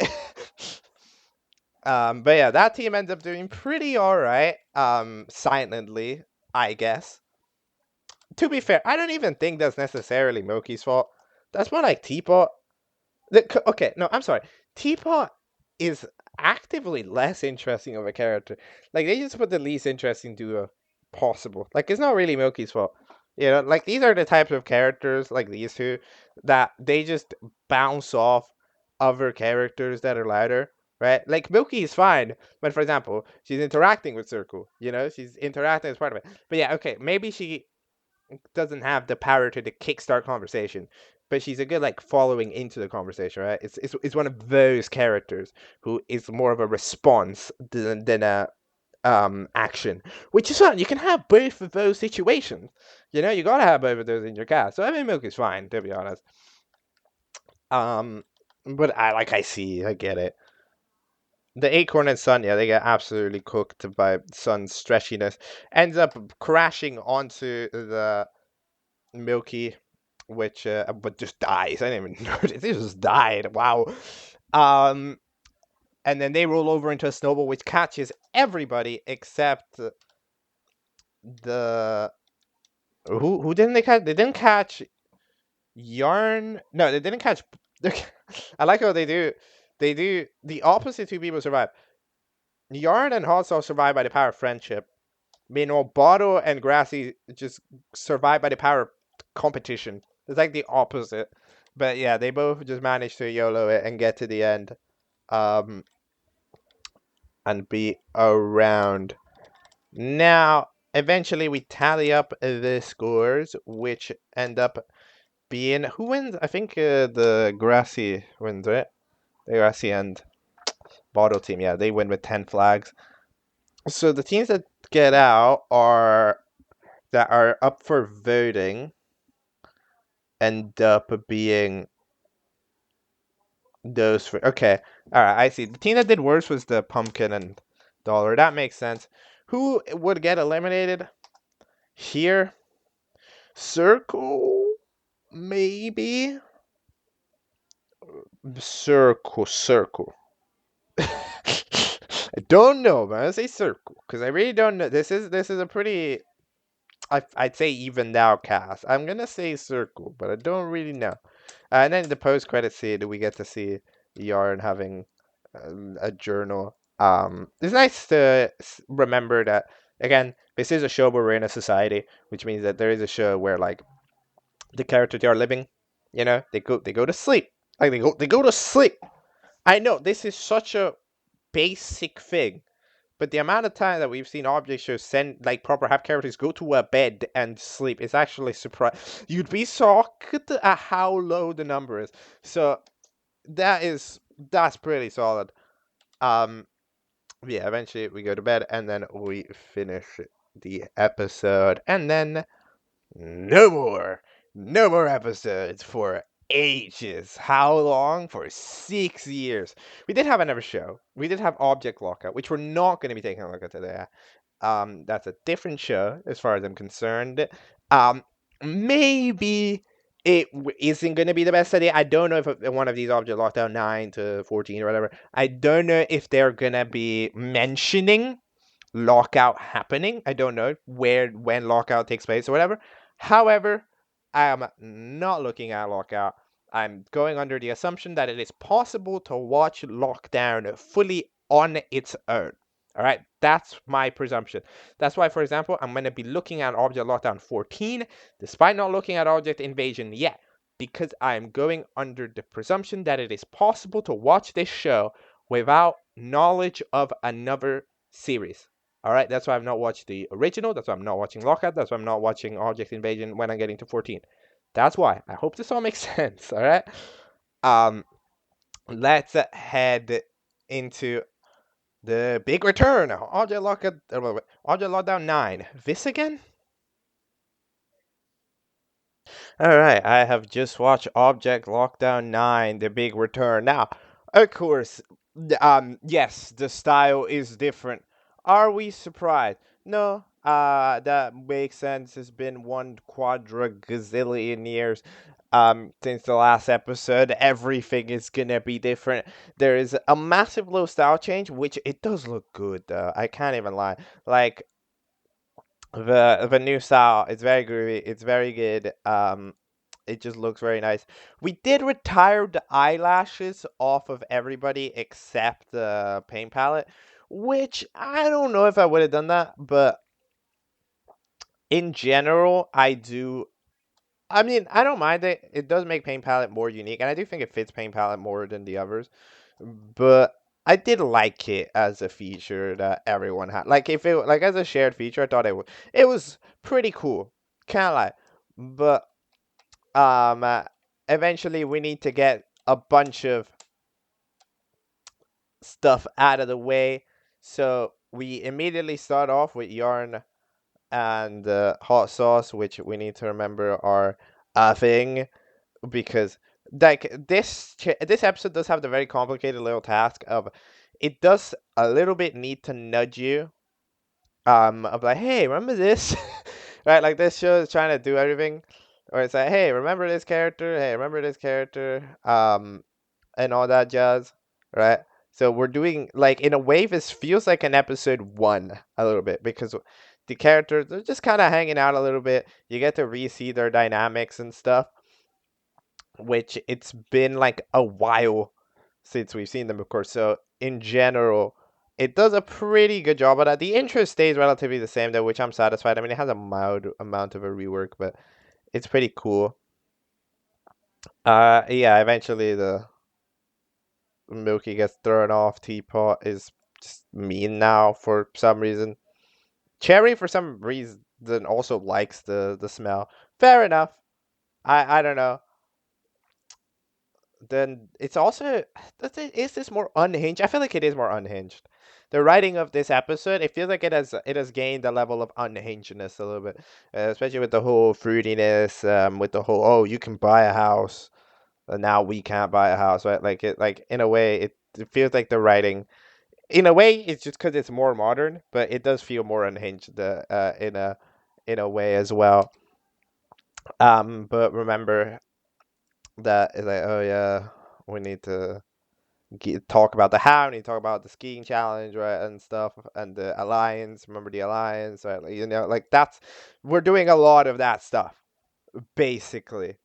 It's been 3 days in the universe, which is absolutely hilarious. So we end up going to the elimination lounge now. The votes from the last challenge. Oh yeah, the jingle changes as well because I don't know. I mean, I do know because the lockdown mechanic, but basically, they actually have combs to give out. So the likes ended up being Circle gets it by not that much, but yeah, that makes sense. Sympathy, bro was literally crying. Is that how you survive? You just cry, like, uh, I don't, I don't know. Yeah, they win the prize and will eventually get a. Then the dislikes. I predicted Circum, and I'm saying to get out because I thought they were annoying and also mean. But eventually, no, the dollar gets safe, which, yeah, I think the way that they were writing this dollar was ended up getting a little bit stale because we understood the dynamic and it was relatively interesting, but they didn't really change it up that much in any of the 8 episodes. Of the original 8 episodes, I think the dollar sign getting eliminated eventually makes sense. So it's like, okay, we got the gist of this character. It just sort of fella doesn't really like it.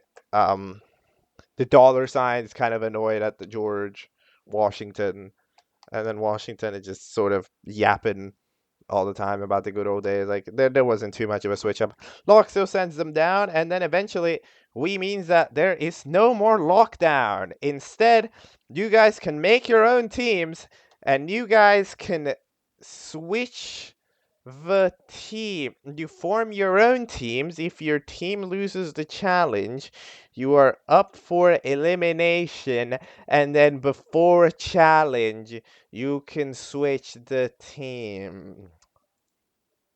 That's just BFDIA. Ah, okay then. Um, do I approve? Uh, that I've just been trying to, like, half the time when I've been saying the other sentences, I've just been trying to figure out what I think of that, because that's a decision. Do I like it? I'm thinking. Give me 3 seconds. Not really.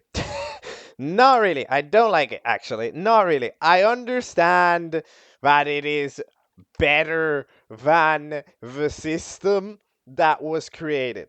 Okay, it's okay, yes. It is a better system than the lockdown system because you can focus more on character dynamics and have characters be together, the ones that are going to interact, right? Yes, I understand. But like, well, the lockdown mechanic was a mess. It was at least its unique mess, you know? It was its own custom little mess. It was its original mess. And I don't mind a little bit of a weirder out there format if it's not like the primary, like, you know, it's its own thing, right? Like, it's what it has entirely to itself, you know? Which is why I think that it definitely was cool. I don't know. I found it cool. Like I understand that it was messy, and they even made jokes in the latter episodes how it didn't really make it was hard to understand. Which I mean, it wasn't that hard to understand. It's just like there's a lot of exceptions written into it. But like just ditching altogether to just do, especially team switching. With that's literally like it's literally just BFDIA. I mean, I don't, dude. I don't know, man. I don't know. It's fine. I would have kept it. It feels like the way that I think is that it does give me vibes of okay, we're continuing, but at the same time we're rebooting, right? It's like when you try to continue something by giving it a reboot, like, but you're not really continuing it. You're just switching it all up, like, you know. And it's one of the things that I'm maybe not a, I'll be honest, I'm maybe not a gigantic fan of that. I'm maybe not a gigantic fan of it, you know. Like if we're gonna be continuing, should try to continue it with its honesty, right? Like properly, just what would have happened then. It's what I think BFDIA does quite well. Like it keeps its exact same format than it had before, but it just like does its, it keeps it moving, right? And BFDIA 6 doesn't end up being that, like it ends up segueing pretty decent, you know. But here it just feels like, okay, let's resume this show. I don't like any of this crap at all. It's like, wait, no, that's not right. The essence of the show, we need like the format, the lockdown. That's the name. It's the name of the show. We're just doing a different type of show now. Like at this point, continue the sequel that you made that I'm not watching. You know, like whatever. Look, I'm gonna, like, I have stated my opinion on it. I don't personally think it's right, to do a show continuation and then scrap the entire format of the previous, because at that point it just feels like you're switching up the show completely. All right. However, I will let it go. All right. Okay. We're gonna treat this as um a new beginning. All right. We're gonna just say that episode 1 through 8 not real. We're gonna say that this is how it's always been, and then we're gonna go along with this format for the next episodes because I'm positive, after that, the episodes after this don't have anything to do. They're just dealing with the format that was established here. Right? Okay. But the format that was established here, not a big fan of it because it's just a generic freaking format. We're taking one of the most confusing but unique formats of a show and we're turning it into one of the most generic formats for a show. It's just like, whatever. But for the next episode, I'm not going to be bothered about that. It's just right here, right now. I am pretty definitively kind of bothered about that. I can't lie. All right. Gonna be for real. It's like, bruh. Yeah, there's not much I can say. The only other things that I would say would just repeat the point. So I'm just gonna stop talking. I do like the outro though, the printed image of fire extinguisher just in different places in the world, and the outro with the eliminated contestants in town is also cool. I wonder if we'll see more of them. I don't know. Let's find out. Object Lockdown 10: How to Save a Dragon. Let's go. Okay, that was episode 10 of Object Lockdown, How to Save a Dragon. So we start off with a Drago in the hospital, and then we get the intro that will become important. So they will be making teams, but before we talk about that, a few things that I want to point out, all right, that I for some reason just completely forgot to say in the last episode, even though I was going to say in episode 9. Captions are different. The captions are way more slick, I guess is the way to say it. They're more properly like a show. I don't know when YouTube added this type of like more stylized caption making, but at least this has it. The last episode has it. It's very nice. It just gives the right vibe. And it really makes you feel more like you're watching a show, rather than a YouTube video. So I really love when people do this type of captions, as I always watch with captions on. By the way, everything that I watch with captions on if that's a YouTube video allowed, because it just enhances the experience. I understand what they're saying more, and it looks nice. So yeah. And second thing, I didn't point out last time. Yeah, like half, if not more, of the voice actors are different. Obviously, right? It was what, like 6 years since the 1 through 8. Sometimes it's fine. For some fellas, it is a little weird. I'm thinking Acorn is like quite a whiplash, and Yarn, in my opinion, is a whiplash because Yarn's voice was so unique. I'm not even gonna lie. Like, I don't know who did it, to be honest, because remember those credits get cut off, but like it was it was an amazing little voice. It was so soft. It was really uniquely soft. And here we have like a relatively soft one, but it's not as soft. Like sometimes it's even rigid, like when Yarn was shouting or whatever. Like it didn't radiate the same Yarn vibes. But new Yarn, we got new Yarn in town, all right? So now they all form teams by stepping on mats. So what teams do they end up forming? So the Alliance pretty clearly ends up forming a team, except with Barry. Then the band, as we call it, ends up getting new leadered by Teapot, which I wasn't really a leader character like in the previous episode, but now she is. So okay. So they end up forming Mic Drop, as sort of this band type character. And there's the Alliance plus Barry. This gives me major vibes of course, since we're doing the whole BFDIA comparison now, because we have pretty much just nicked the format. This of course gives me vibe of like the Free Smart.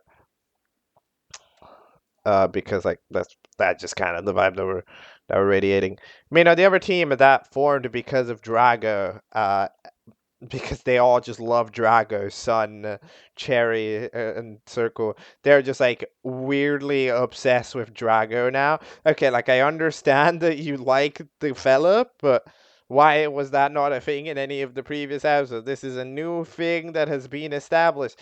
Yet again, I'm just gonna point it out. We're kind of nicking BFDIA here. They did this thing with Ice Cube. And Loser, they did this thing with Loser. They did this thing with Ice Cube, where we're just worshipping a character. With Ice Cube, no. With Loser, I don't even think was Loser even on that team. Oh, okay, I think Loser was on that team, but they eventually got out. Um, and then eventually Acorn just gets painted blue for a scene so that the team can be called the Rainbow Club, which is that's cool. I like that team. That's a fun team.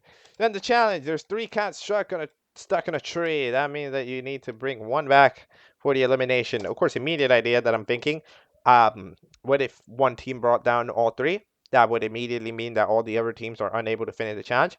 But they probably wouldn't be all up for elimination, but I'd try it. You know, I find it hilarious how nobody has the idea to just climb the tree. Like, what do you mean? Like, can they not climb the tree? Like, I'm sorry, but which is interesting. Fifi, by the way, possesses the very interesting the eyelashes. The are also something that she possesses, which I don't know now what the metric is for gaining those. I guess it's just if the vibes are right, you'll gain the eyelash. So it's not hold on. Is it called even an eye? Is it called an eyelash? I'm just making 100% sure because English. It's like roughly an eyelash. Um. Anyways, eventually Barry just absolutely coordinates the alliance perfectly. Well, it doesn't not even the alliance, just coordinates Eminem, and they manage to win in record time. Now, yet again, the good thing about these types of teams is that you don't always need to give screen time to everyone. Like, for example, the alliance is safe within 30 seconds. That's good. That means that the other 3 teams get that entire time to themselves. That is one of the positives of this format, you know, of this new format that they've implemented. Um, I see that apparently we're keeping the lockdown name, and apparently it still makes sense because, oh no, you don't understand. We're locking down the teams. That's why. So, all right, sure. Um, we'll go with that. Now, oh my god, there's an AI summary for the video. Okay, I'm sorry. Then the Drago team ends up deciding to go literally fetch Drago for their wisdom. Interesting. So that they're doing that now. So they fetch Drago. They ask Drago, "Hey, what are you gonna? What could we do?" And then Drago just doesn't know because they're literally like dying over there. What are y'all doing? That team is not exactly doing the greatest thing of all time. Umbrella's complaining to the trash bin who didn't come along, but eventually trash bin just buys off Umbrella to come by with, which fair enough. I do like this, to be fair, that the eliminated contestants can help out, especially considering it's been so long. Like, it's been so long since the last lockdown episode. These eliminated contestants, some people definitely will wanna, like, be able to see it, you know? Yet again, I'm not considering lockout, even though I know that a lot of the cast on lockout is similar, if not the same. So, we're ignoring those as opportunities to have seen the previous characters, but like, yeah, Yarn just absolutely passes out after seeing hot sauce. This I'm this relation that is happening is a little forward. I think it's okay. It's maybe like one episode rushed, like because in episode 8 they were best buddies, right? And they were like, "Oh, I'm not scared when you're around," right? And that's like that was like the first time where they probably told each other, "Yo, I think that I like you," and that was cool, right? And then afterwards in episode 9, all they can do is think about each other. All right, okay, sure. But now we're in the stage where as soon as you see each other, you just die of love. So maybe we're like a little fast. I don't. It's fine. It's fine. It's honestly fine. It's kind of it's fine and it's funny as well. I don't even know what they're doing with Teapot. I didn't. Okay, I didn't actually understand this. What are they doing with Teapot? Why did Teapot just become mm, unresponsive? I don't know why they did that, to be honest. Um, but eventually they order Wendy's, which they order like ketchup from. What did they do? They order ketchup from like uh oh no, they order a drink that's just ketchup. So they eventually Teapot tries to drink it, gets hilariously upset, and then starts smoking all over the place. And then the smoke eventually drives the cat off because it's terrible. So the cat eventually goes by, and that team is technically safe. The Drago team, Umbrella is the only one, or I guess actually Cherry tried a little bit, but Umbrella's the only one who actually tried climbing it and successfully did. I don't know how hard that tree was to climb, but the only one who tried to climb it was Umbrella, who did manage to mostly do it until they were fished out by the other team. Yeah, eventually that other team successfully manages to bring the cat down, and the challenge is losing. So the I Love Drago team is now up for elimination. So most Istic will be eliminated, and the second most Istic will receive a penalty because, of course, the team that is already gonna have the penalty of having one entire less person for the entirety of the rest of the show will now also have a penalty so that they're even more likely to lose the next challenge and then be um up for elimination streak. Yeah, I don't think that's exactly a great idea. Like the penalty is that's the penalty. Like the elimination is the penalty, but whatever. We do have the whole team switching mechanic. They're gonna need to get somebody on their team absolute stat. They're gonna have three people. One of them's gonna have a penalty, whoever it is, and we're just cooked. I don't know who's getting eliminated. To be honest, that team is not that interesting. Maybe it's Circle or no, I'm saying Sun. I'm saying Sun. No, but Sun was a fan favorite. But that was so long ago. Like Sun was a fan favorite 7 years ago. The voters from 7 years ago, but are the voters from this year, from 2025, gonna be Sun fans? I have no idea. I don't. I guess we're fine. I don't know. I don't know. I'm gonna say Circle gets out, but I have no idea. No, but people didn't like Trash Can, right? No. Trash Can gets out. Trash Can gets out. Final prediction. Trash Can out. That is my prediction. We'll find out heading into um episode 11. In general, though, do I like the vision currently? As of right now, do I like the vision the show's going in? I like it. I think it's nice. It looks really nice. It's relatively fun episodes. I don't. The only thing that I have I've just been disliking is that this is such a similar format to BFDIA. It's so similar. It's like so similar. It's like basically exactly the same because they have the like and dislike voting as well. It's like it's so similar, you know? But at least we have the whole disadvantage thing. Let's see it. Episode 11. She's ripped. Alright, I just watched the Object Lockdown 11. She's ripped. Now, yeah, she is literally ripped. So, apparently, Cherry is, at least partially made of metal. I'm not exactly sure how that works. Are you are you a robot? What are you? But either way, they just straight up rip out one of their eyes, and it's like, ta-da, I'm metal now, which is a detail. So eventually we get to see it gets like sort of bandaged together. Circle gets the prize. Why? I mean, I don't freaking know. I don't know. But eventually they get a toy horn to go along with it. So they're just building toys over there. They're building the toy empire. Um, Meanwhile, being eliminated is none other than Sun. Yeah, that makes sense. I originally was gonna go with Sun, but I changed my mind last second. because I was like, but someone's a fan favorite. But like, it's been 7 years. There's no such a thing as a fan favorite.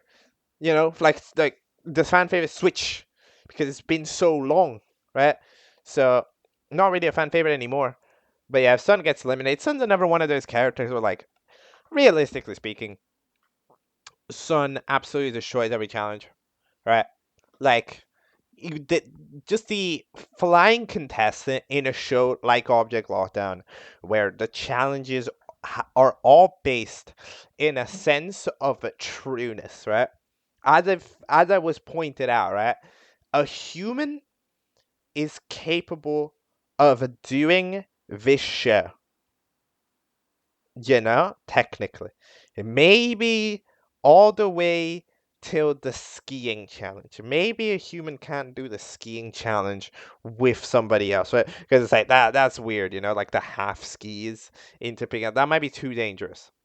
But other than that one, this is, and still pretty much is, entirely possible for a human to do because the challenges are all based in a sense of safety, right? Like pick up a cat from a tree, like build me a decoration, like it's all fine. So the possibility of having a flying contestant in a show like this absolutely should be OP.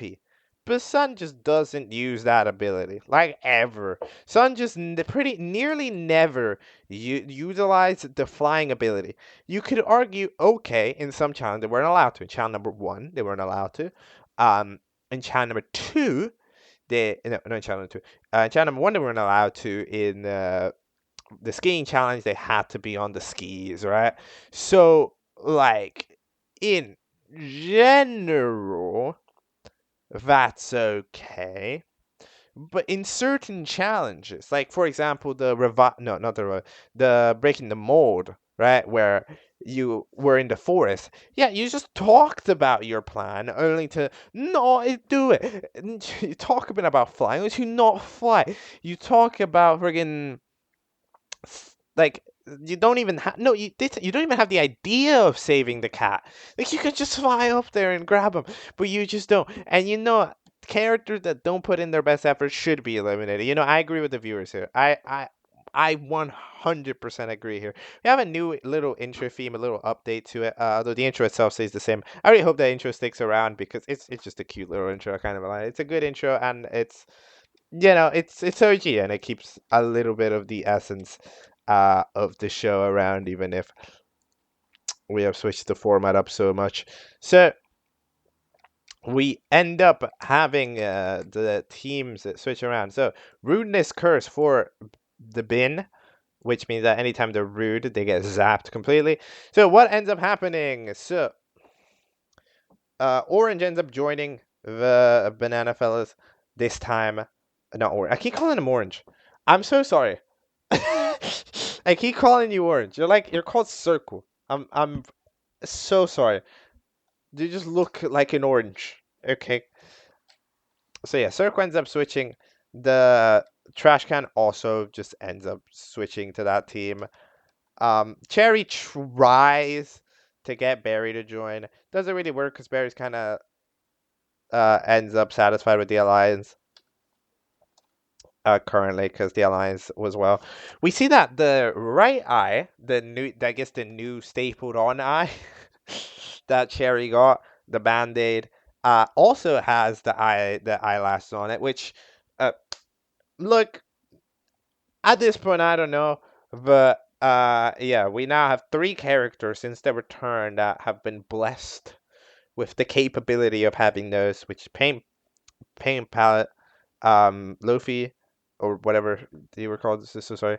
And then no, Lofi. That's just lo-fi. Is that what you're called? No way. There's no way that was the name. I said it wrong. And now Cherry is one eye.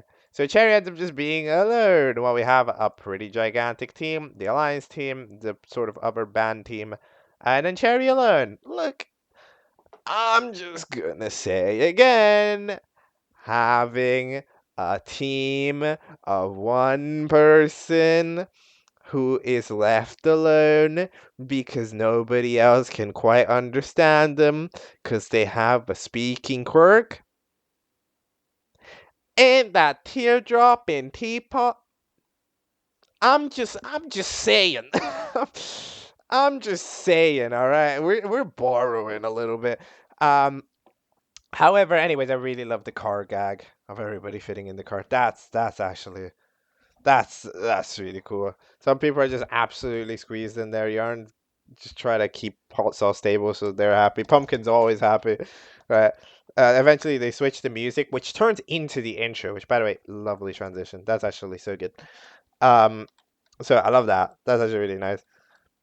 And then the challenge ends up, as I said, to end up having some decorations to add. They get supplied with any amount of digging equipment they want, and then they go on to cave, except for the band team, which ends up just sort of doing a handstand competition. How does the milk in Milky work? This is the question I must ask. Ain't no way you flip upside down and it doesn't drip. What are you? Are you frozen? What? How does? That's not. That's not how that works. 2 episodes ago, you said you can't go in the water because you get diluted. No, right? You'll get diluted because the water is going to mix in with the milk. So that means that the milk is a liquid.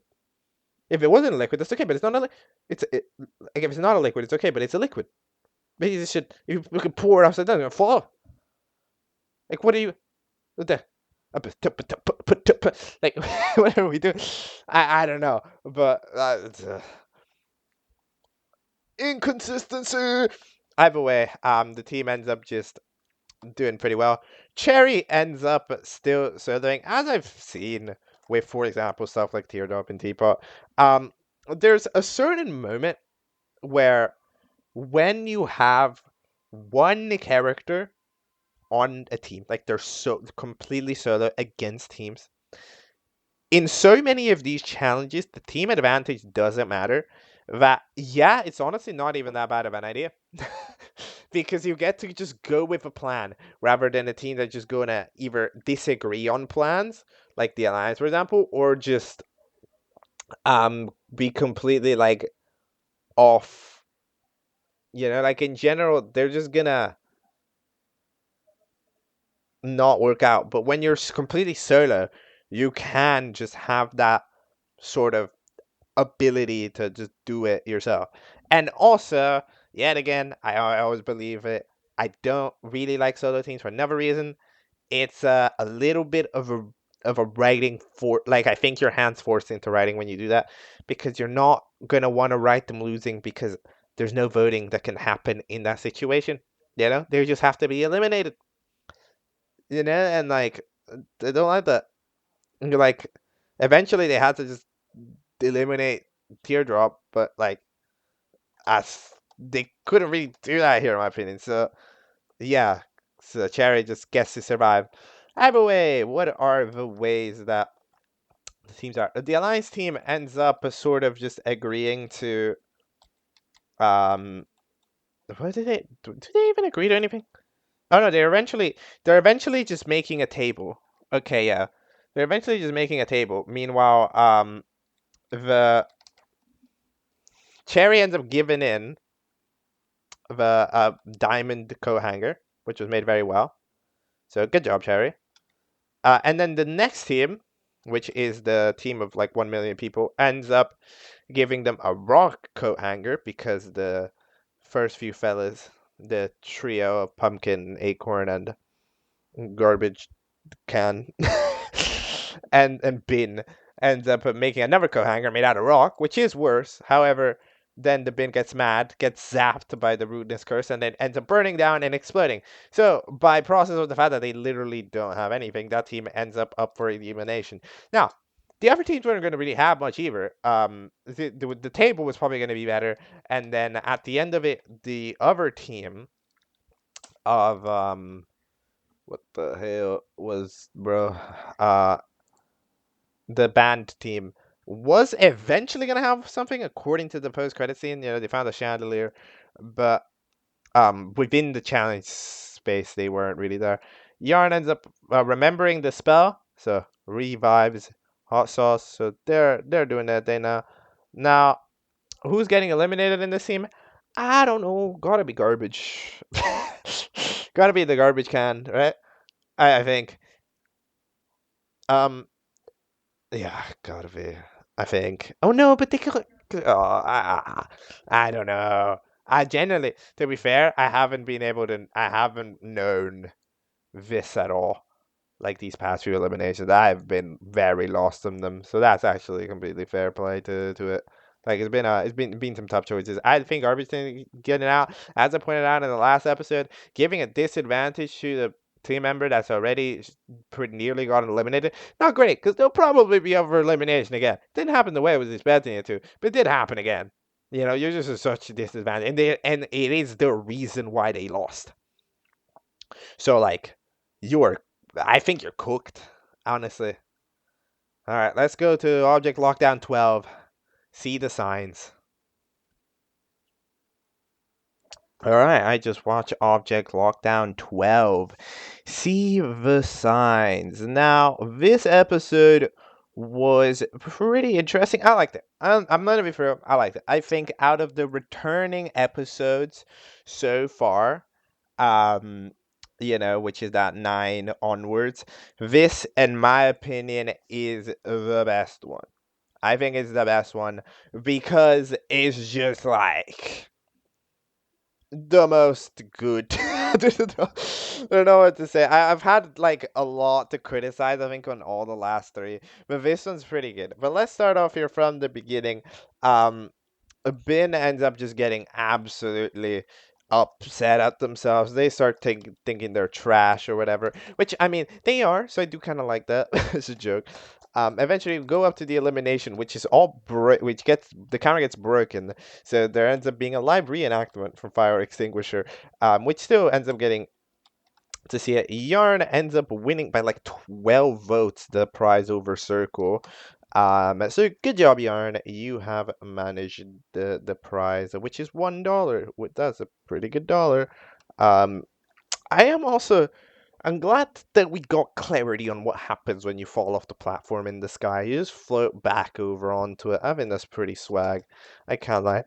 And then the elimination is ends up the trash can does get eliminated. Yeah, Bin gets eliminated by 40 votes. Not a lot. But Pumpkin ends up being I guess up definitely on the chopping block. It was closer than I was betting, but I did get it right. So I don't think it counts as a win.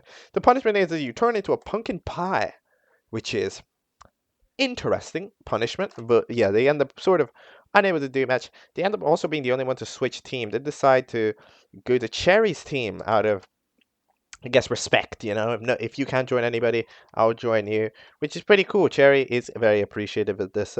That's pretty swag. So they are going to a mall, well, an abandoned mall, um, and they will be trying to make as much money as possible in this abandoned mall, even though there's literally only one customer.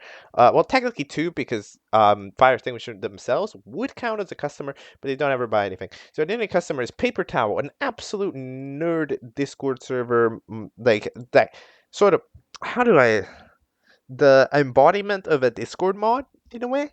Like, not really. No, it's not really an embodiment of it. It's like a nerd who's a Discord mod on the side. All right, that's Paper Towel's personality. That's the way that I would describe it. All right, so they are pretty much just trying to get their attention, at least. One team just sets up a pretzel stand and hopes that they'll arrive with Teapot's leadership, which they're still following. The band is still following the leadership. They're trying to get this pretzel stand to work. It's not going great. The slushies are barely drinkable. The oven is not even attached to the plug that's like all the way 4 miles in. That's just globally a struggle. Fire Racing was just having a bad time. Like stuff is slipping off of them and everything. It's almost like being at an abandoned mall isn't great. So eventually, meanwhile, the Alliance ends up building trying to build a hip shop, taking over one of the previous stores. I really like the montage that they have there. I really like what specific scene? Freaking Barry sweeping the floors with one leg and then hopping on the other. because like they have, they don't have arms to hold the broom, so they have to hold it with the leg and then start sweeping. That adorable little detail. Come on now, love that. Um, so then they're all making that. Paper towel comes in, and they have paper towel's attention for a bit. Um, However, eventually it doesn't.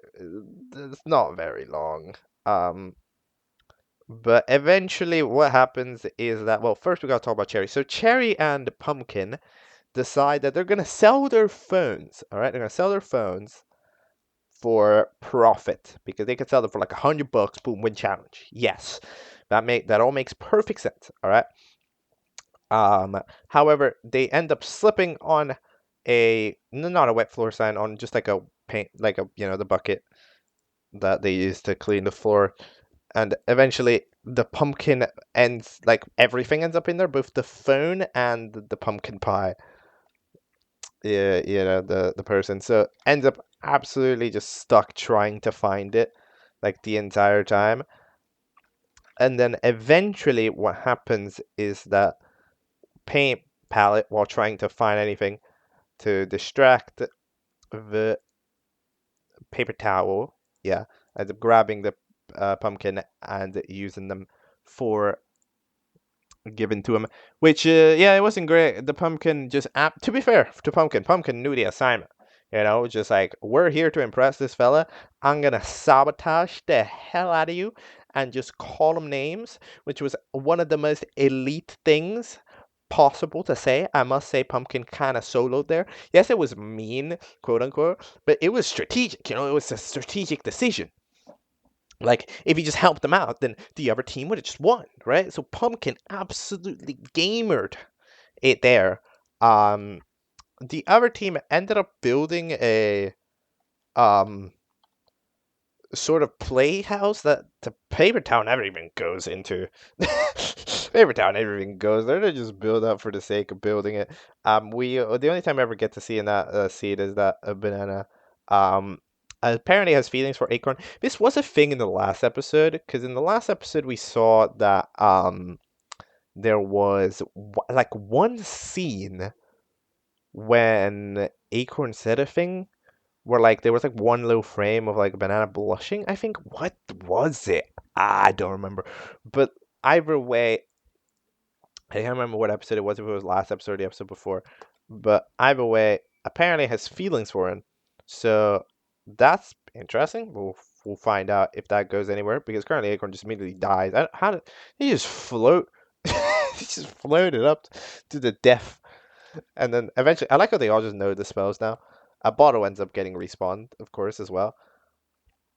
Then what happens? Paper Towel just starts running off to the stands, and no idea what's going on. Doesn't really get invited by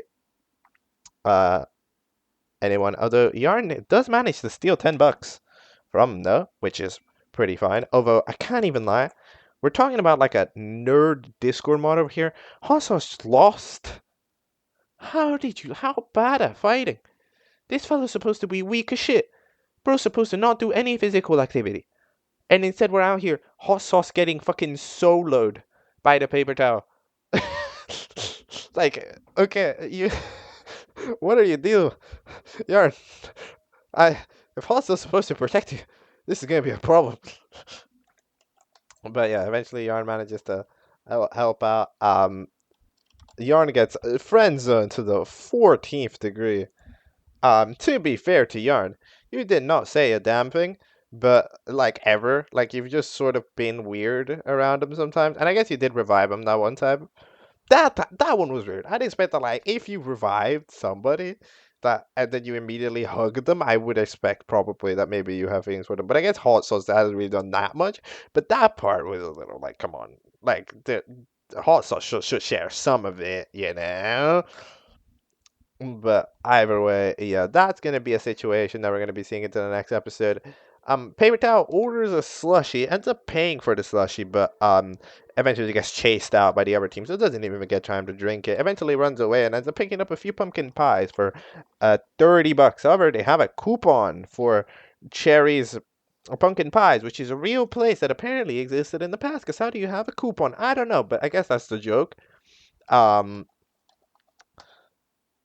yeah, I guess that's the joke because I have no idea. Cherry's absolutely upset. Sad crying noises. That I love that one. You don't need to put a caption for it, but like the fact that Cherry always has a caption, I need to put the caption on the sounds, even though like it's just the same sound but in reverse. That's lovely. That's a lovely little joke. I love that one. Um, then Paper Tower runs out, and it's the end of the challenge. Now, the winning team ended up being the team with the pretzel because they managed to sell the pretzel for $12, and that's it. The $11 that Yarn got, plus the $1 that they already had, right, from winning the challenge, that was like the prize, ended up being not enough by one. Then the Cherry got $1 total, and the Alliance ended up not making any money. So they're all up for elimination. So apparently they're all up for elimination. Which means that how many people are for elimination? 5, 6, 7, 8, 9, 10, 11, 12, 13 people are for elimination. I would mind this, but no, not really. Okay. I kind of mind it in this system, right, that we're doing, because we're doing the whole BFTA team system and only one team save. Like, bruh. But but like this type of elimination, Lawdown has done this before. Usually what the hell was it? What was it called? The danger team, yeah, always had like so many people on it usually. So in general, these types of big votings should be used to them. Now, who's getting eliminated? I mean, I think it's Pumpkin. Because like again, Pumpkin had the disadvantage. Maybe you'll feel bad, but people didn't feel bad for Bin. Bin had the disadvantage; it didn't work. And then Pumpkin also technically was mean to Paper Towel, by calling them names and shit. And like, how do you not get out? Like, sure you get out. Who else gets out? Nobody. Nobody gets out. Everybody else is pretty fan favorite. Like maybe Notebook, because Notebook hasn't done anything in a while. But that's the only other character I could imagine. Like, it's got to be Pumpkin. Like, you see, this is why I don't like the disadvantage. I'll be so shocked if Pumpkin doesn't get out. Because who's the other? Who would get out? Really, in the Alliance, I can't imagine anybody. I can't imagine anybody in there as well. Because Acorn Banana got a thing. Circle's a fan favorite. Yarn and Hot Saw, of course, buddies. Notebook, maybe. The only one that's like a bit left out. And then Cherry is just kind of cool. At least Cherry hasn't given the signs of being a dislike character. So, I don't know. It's gotta be Pumpkin. Pumpkin was so close to getting eliminated the other time. The resentment votes as well. Like, I think that's gotta be. I really do think that's gotta be. So far, in my opinion, I'm incorrect.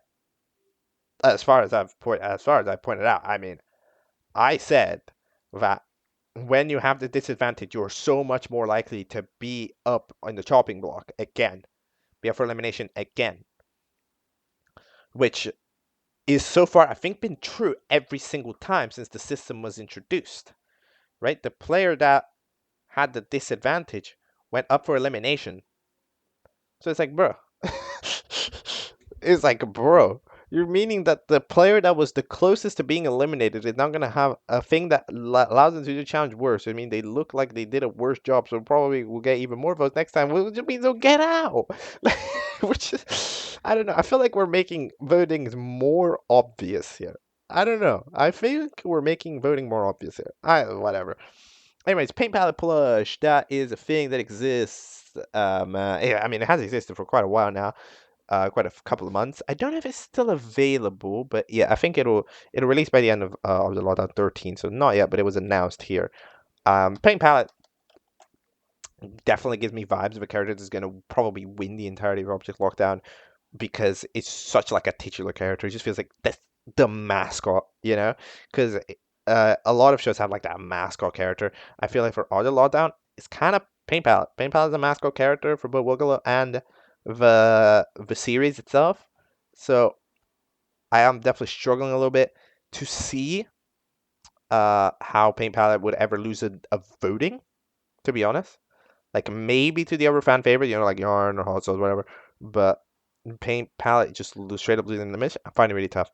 Anyways, last thing about the episode, there might be a rejoin. I'm expecting it because apparently Locke is just DM'd every like 3 days, 3, 2, and 1. So apparently, I'm predicting that there's going to be a rejoin. Yes, this is good. This is good. I really like this. Having a rejoin now is absolutely a good idea because these characters, some of them have been just left to dust, right? Because they all did their thing and Object Lockdown went through it and have been eliminated.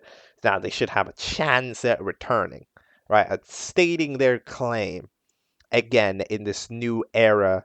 It's like so many years later, 10 years later, 9, 8, right? Like they should have the opportunity truly. So I absolutely do think that a rejoin would be in order um at some point.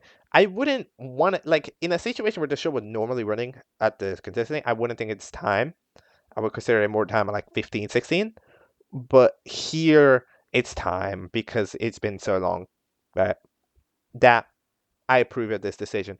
In general, one word an episode is cool. I don't think that Disadvantage is a good idea, but other than that, this was, in my opinion, my favorite episode. It was fun. It was funny. The teams had good strategies, to be honest. They managed to get away with it. I would maybe have made like 2 team save or something, but other than that, it was good. Let's move on to Object Lockdown 13, King of Hearts. It's roughly the same length. 11 minutes ended up being the average length of a modern-ish episode. So let's see what we got in store. Let's go. Okay, that was Object Lockdown 13. Now, okay, you would expect me to have no idea what's going on. I think realistically. But surprisingly enough, I think I do. Because I was like half around when I saw this, like release.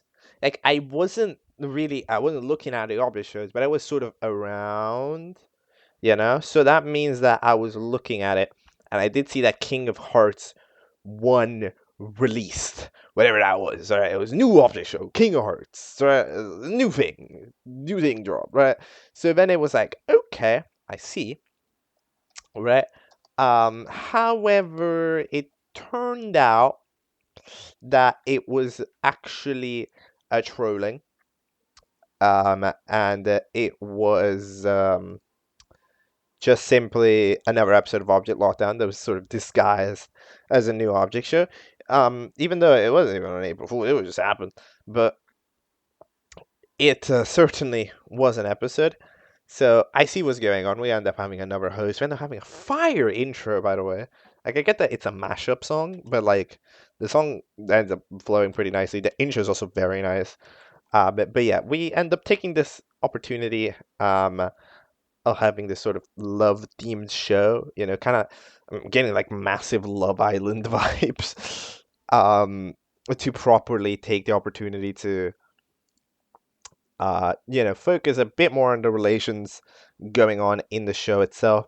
But first, there's a gag with freaking favorite towel waking up from the dead for the object show, like the freaking Danganronpa ripoff. That I actually enjoy.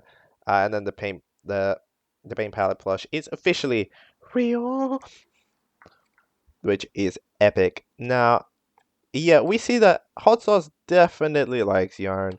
Grassy in this challenge is just YOLOing along with everybody. I don't know what Grass is doing, but Grassy and Barry, they just get along within one day. That gets along with a pillow. Like I don't know what Grass is doing today, but Grass is gaming. Absolutely. Um then eventually they end up having the challenge which is to fish. So they're paired up with a partner to fish. Okay, sure. Yet again, I um must say I don't know how these duos exactly are meant to work, even in universe. Are they random duos? There's no way they're random duos. If they're random duos, why aren't their houses always together? you know, like that's kind of weird. But like, if it wasn't random duos, surely you put banana and acorn together, right? Like you're trying to spawn love birds. No, is that not what you're trying to do? Like, why are we segregating them? But either way, eventually they decide. Actually, yeah, we just take a piece of berry, and it actually does work in getting fish in. I don't. Does anybody even actually manage to catch a fish, like just with the fishing rod? Like, is anybody? Did anybody even manage to get a hook on a fish? The only time you ever grabbed the fish was by dunking into the water. So interesting. Eventually, after Acorn fights with Teapot because Teapot wants to be the ruler again, they end up the banana ends up managing to swap the two duos around. So, all right, they're officially swapped. Acorn and banana are together. They're chilling. And Grassy successfully does manage to flirt out the bird, no, the fish into getting over there, which is pretty swag. And then Yarn gets in. I mean, look, you can. I understand what Yarn's doing. Yarn wants to look Omega Brave, right? Like, I'm epic. Look at what I can do. It would have just like been like, hey, also, can you go in? Like there's a certain point where you gotta just, admit your non-strengths, right? You gotta just go, okay, I'm gonna go for it. But then, eventually, by just screaming at it, it does end up working. But eventually, the yarn gets stuck. Even with the floaty, yeah, they just absorbs water and ends up being a pretty good shot. And eventually, with an absolutely omega smart idea from Banana. To be fair, from Banana, Banana was like sort of this goofball character until like a few episodes ago. Banana's sort of locked in as well. Rename the show to Object Lock In because the characters are locking in. Because like, yeah, Banana's proper got such a smart idea because yeah, hold your arms out. That way you'll be able to proper catch the fish, right? You get dunked in the water, then you can immediately grab onto the fish, right?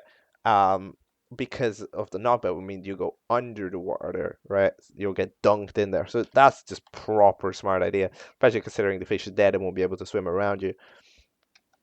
But apparently, the rules are broken. I like the freaking paintings in the background. But yeah, Barry and Grassy have had an altercation, which apparently drops the prize pool by 20,000, which puts it at negative 2,000, which means it was a what 8,000, no 18,000 something. 18. It was like a 18,134, I think, right? So it's not a specific number. That's gotta be. That's way too non-specific to be a thing, but it is. Eventually, we get back to the lockdown segments, I guess. Um, I don't know what, I don't know why the fire extinguisher winks at them, but I guess they do. But eventually, yes, they officially win a King of Hearts prize, so they can now save someone if needed. The votes are in, and Cherry wins safety. So Cherry does give me vibes of fan favorite then because of that. I wasn't 100% sure, but yeah, Cherry. I mean, I really like Cherry. Cherry's really cool in my opinion, but here Cherry also does quite well for themselves. So good job there. They get a remote control. What does it do? We don't know. It's probably going to be useful for the next challenge. Or, I mean, originally I thought it could be useful to Cherry themselves because we did see that they are metal. So maybe they're, sort of robotic stuff going on, right? Something of that caliber. But it turns out that no. Cherry is just kind of it's probably, nah, at least I don't think so. It's probably going to be for the next challenge. And then Bottle's out. Last episode I was actually so convinced Pumpkin was out. Like I was so convinced. And like they didn't get quite like up there. They were relatively up there. They got third. But Notebook, which I correctly predicted was one of the other characters, but Bottle I didn't expect. I didn't expect an alliance member to get out, to be honest. But Bottle didn't really do much that episode. I'm so convinced that it's Notebook's time's probably coming. Notebook hasn't done anything because Notebook's in the team in the middle of the duos, right? Like there's Yarn and Hot Sauce, which are always sticking together. There's Acorn and Banana, which are now always sticking together, right? And then there's just Notebook. You know, there's not much going on other than that. So they really need to get Notebook somebody to do like ASAP. Otherwise, that character is out in record amounts of time soon. Like the time's coming if you don't do something with them. Anyway, rejoin. No idea who's rejoining. To be honest, like I do, I don't know who's coming back, dude. I really, really, really don't. I think Umbrella. People like Umbrella. Okay, like people dislike Umbrella because of Umbrella, being like a mean-ish character. But at the same time, I do think people like Umbrella as well. Like it's a both type thing. I know Umbrella is one of those characters that can win a prize in the same way that they can also get eliminated. So I would predict that on a rejoin vote. I'd predict Umbrella, but it could be Bin because Bin was, sorry, oh, I don't deserve this, wah. So that's the other character that I'm maybe predicting. I'm saying Umbrella first, and that's probably no. I'd probably vote the Sun and Moon because I want to see them again. I really want to please have please. I want to see them actually use their flying abilities for anything. So I'd probably vote them personally. However, my prediction is Umbrella, but Bin would make perfect sense. So yeah. Other than that, this episode's maybe. Oh yeah, nobody just dies completely. Wow. Other than that, what do you think of this episode? This episode's fine. It's pretty good, to be honest. The only thing that it maybe suffers from is that it's sort of yet again an episode that, in a way, feels like its entire vibe sort of comes a bit weird nowadays when you consider that it's not really itself anymore, because this show, this is funny as King of Hearts 1, right? But when you just simply look at it as the 13th episode of Logic Lockdown, it would confuse you a bit. Like, I knew what King of Hearts was. It was a show that had an episode 1 release, and we didn't know what it was, right? And it was like a joke, surprise, right? However, it ended up that wasn't the case, right? But if you didn't know that that is a real thing that happened, this episode just looks like something completely out of left field. Like, why are we doing this? How are we doing this? What's going on? Right? And it takes you a few minutes to clock it in, right? So, oh well. Either way, it's officially time to head to the latest episode. It's quite late. I'll be honest, it's quite late. I've spent all day doing this because I had some other stuff to do in the middle. Spent all day doing this. It's nighttime right now. It is nighttime right now. But it's time for Object Lockdown 14 Crisis. As an obvious note, I haven't watched Object Invasion. Let's just watch it and then we'll talk about it. And we'll give an Object Lockdown status update. Let's go. Okay, I just watched Object Lockdown 14 Crisis.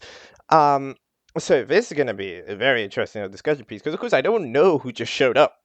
Right? Like, I don't know who just showed up because, of course, I do not know Object Invasion yet. That'll be one of the next few episodes of Object Catchup, but until then, I haven't, seen it. So these fellas that showed up, I don't know them, so I'm not really going to judge them in any sort of capacity. Let's start off here with the contestant rejoin. I flipping forgot that the first person always rejoins. I forgot about that. I was predicted Umbrella because personality, but no, it's always just the first person. It's always the first person because there's this thing. There's this freaking thing that everybody does where it's like, just everybody thinks it's funny to see the first person come back, right? Like, it's funny because they're the ones who did the least effort, and it's also the ones with the least screen time. So it's the one that you'll be like, oh yeah, they should come back because they haven't. It's been the most amount of time since they did anything. Now this one was even close because there's technically a debate on who got out first because Drago quit. But Sun and Moon, first of all, they're two characters put together.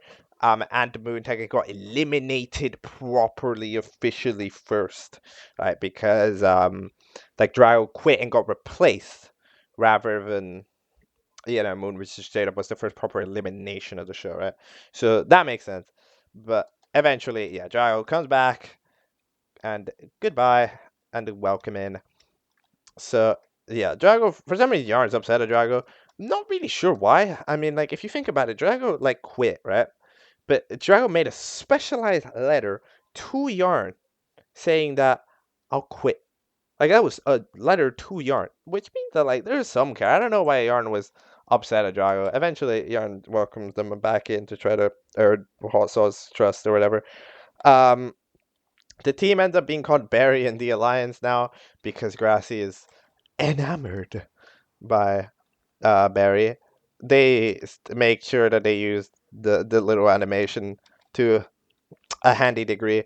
Pain palette is absolutely not flowing with that, so just proceeds to leave over to the band's team, to Teapot's band team, and then the fellas join the freaking invasion fellas. So what did the invasion fellas do? One per team, and each one of them needs to get a gift because it's their birthday. So is it their birthday? I don't know. Maybe 31st of October is when they released. There could be that Object Invasion one might have released on Halloween. That would make sense. You know, that feels like a date that an object show would start at. Um, they usually get started on special dates. So eventually, what do they decide to do? Candy wants flowers, which Hot Sauce is eventually trying to get, which sort of upsets Yarn a lot because it's like you're getting them flowers and you like how they look, right?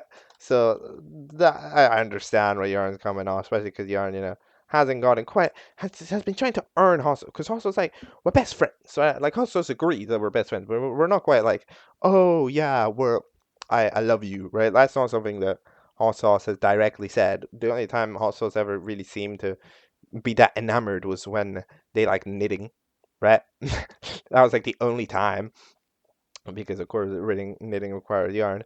For some reason, the Cherry team decides that before actually doing any of the challenge, they want to play catch with Window. So sure, I guess they're doing that. Um, the freaking lampshade fella wants a knife, which who finds a bucket? Just goes around to like the local dumpster, finds one. But you know what they say? Russian knives are sometimes some of the best knives. You never see the freaking movie killers, right? You never see them with a new knife they bought off the store. You never see them. It's always some decrepit old knife that they've been using since 1983. It just has the right vibes to it, right? So I totally understand why the lamp fella liked it because yeah, I mean the old knives are goaded. Now, so they're gonna go get flowers at the store, which they do eventually get for Candy. Cherry eventually realizes that oh shit, we murdered the fella. So they they go run over to get shoes because they want new gym shoes. Um, which they eventually do. So what did they do at the store? I don't even remember. Um, Tuna ends up trying to be swag. Doesn't really work. Gets absolutely stomped on by everybody else. Kind of ends up dying. The flowers, they don't look quite dead there, but they eventually are dead at when Candy comes back because they died pretty quickly. Dude, the scene of freaking Yarn jumping off the cliff is insane. That's like an insane. Cause the limbs going on, that's actually crazy. No, like I can't even lie. That's a crazy scene to have in an episode. I mean, it's funny. Yeah, okay, it is. I can't even lie, but I was just like, wow, I cannot believe they just did that. Because like the yarn rolls over, so there's no more. Like that's so insane. Um, MJ, good job. OJ has been received by Tuna, and Tuna liked it. Then the knife ended up being good, which is also epic. Then the House of Object Invasion, which is this tablet fella. I don't know who they are, but they look like an iPad, so we'll just go with that for now. Ends up recovering through their own recovery machine, the Recovero, and then they Pumpkin is sorry. Eventually, Cherry gives their own gym shoes to them, but they said that they're new, so um, Window goes along with it. I mean, hey, they do like it. There's no shame in here.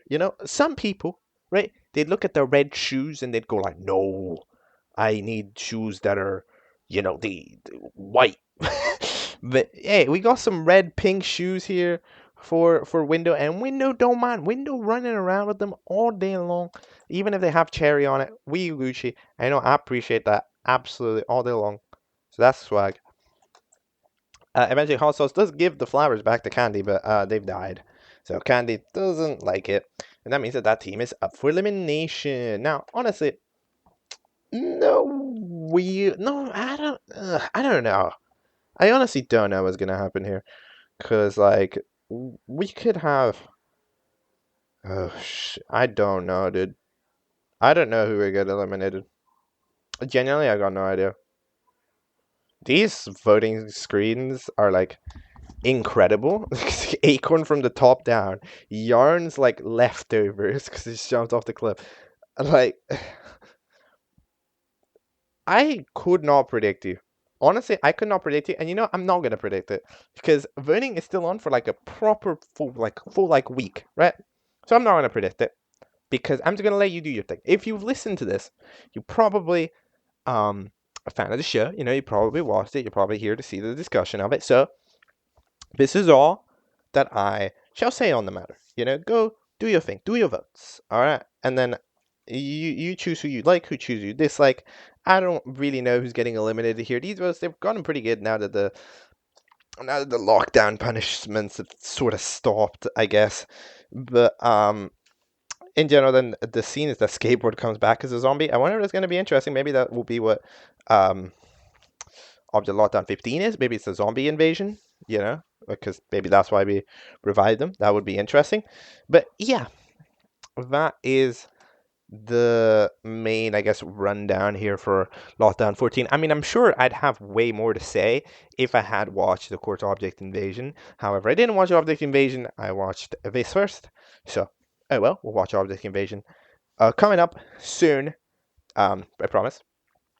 We'll see what I can do. Of course, this episode, for example, it's very, very long. I'm hoping I can get it out at a decent time. Because I know the last episode was super late. This one's also on track to be late as shit. But we'll try our best. And either way, yeah, what do I have to say about the show right now? The show is in a good direction. I think that writing-wise, it's definitely improved. I wasn't honestly a fan of the comeback, though, I must say. That 9 to 11, ugh, it wasn't great. I'll be honest, it wasn't very good. It was like comeback, but they scrapped everything to just do BFDIA, right? And then it was sort of weird. But now the writing has picked up. It's been more like it's gained itself more of its identity, right? By doing itself more jokey. It's the character interactions. They've started to make they started to make more sense. They started to be more unique. And I think from like 12 onwards, I think we've got definitely a cool and fun show for sure. Um, however, yeah, I don't really know what to say. Notebook ends up getting replaced, I guess. I don't know if Notebook's ever gonna come back, but I mean, like, if they don't, it's like, let's be for real. Notebook wasn't doing anything. As I pointed out at the end of the last episode, like, we were so gone. Like, Notebook was so irrelevant to everything. And I mean, now that we replace him with Drago, we've still not really got much of an interesting character there. But maybe you can do stuff with Drago, right? You can maybe be like, oh hey, there's an entire team called We Love Drago, right, and everything. So we can maybe link him to that and stuff, right? But instead, in this situation, it's like, uh, Drago's currently not doing much. We'll see. But show is in a good state. It will remain in the state for a while, as far as I'm aware. Probably for very many months. Lockdown 15 won't happen because of stuff that's going on. At least I read about that. So, good luck on all of those things. Good luck to the team whenever they do get around to being capable of making Object Lockdown 15. But so far, the show, I think it's in a healthy state. I absolutely think it's in a healthy state. I think it came back. It was pretty good, honestly, in the earlier season. Like honestly, I think the 1 to 8 was pretty entertaining. It was pretty good. Of course, it started off in very old vibes, but it picked itself up in quality quite a lot. Then its comeback was, in my opinion, a little bit disappointing because it scratched the entire lockdown format. I would have kept it. Again, I would have kept it. It makes its own unique little show that's special to itself, rather than just being a style that every other Object show does and tries. However, now that we're over that hump of having to replace every component of the show, we're roughly at now we've stabilized lockdown challenge, lockdown punishments and everything. We can roll along with this new format and it's good. So that is my final statement on Object Lockdown. It's currently good. I enjoy it quite a bit. Its humor is definitely the right vibe. And yeah. I think that's all I've got to say. This episode's a doozy, isn't it? And there we have it. That was the final object lockdown little discussion catch up. We're all caught up with every episode of Object Lockdown. We're not caught up with Object Lockout, which we might have to look at a different time. However, we've looked at all of it, making the significantly longest episode of Object Catchup yet. We spent so long talking about it. We're currently 2 hours and 39 minutes in, which is absolutely crazy. However, I really wanted to do this all today. I was originally considering like sort of switching it up, like doing the 2015 part in one video and 2024 part in another. But there's so much stuff releasing that I really just needed to do this in one video, right? And also, I don't think the part where I just review 8-year-old videos was going to be that interesting, and then a new part wouldn't be that long, right? Because there aren't that many new episodes yet. So it's like, you know, that type of vibe. But either way, thank you to if you made it this far into the video, or whatever chapters that you watched, of course, to your interest. I wish I could have talked about the last episode for long. Usually I try to make an effort to talk about the modern episode more thoroughly, but in this case I can't because so much of it is tied to the Object Invasion cameo and how it happened and everything, and the fact that Object Invasion 7 also has the reverse of importance to it, right? But like they're proper interconnected things, but I can't properly discuss the Object Invasion characters and how they interact and what I think of them if I haven't seen them. So I have to unfortunately leave the discussion of that episode a little bit shorter than I would like. But yeah, that is everything. Love the series. It was very fun. I see you as one of the bigger object shows for sure. Keep doing what you're doing. Good luck on life, and we're all caught up for real. We are. See you next time.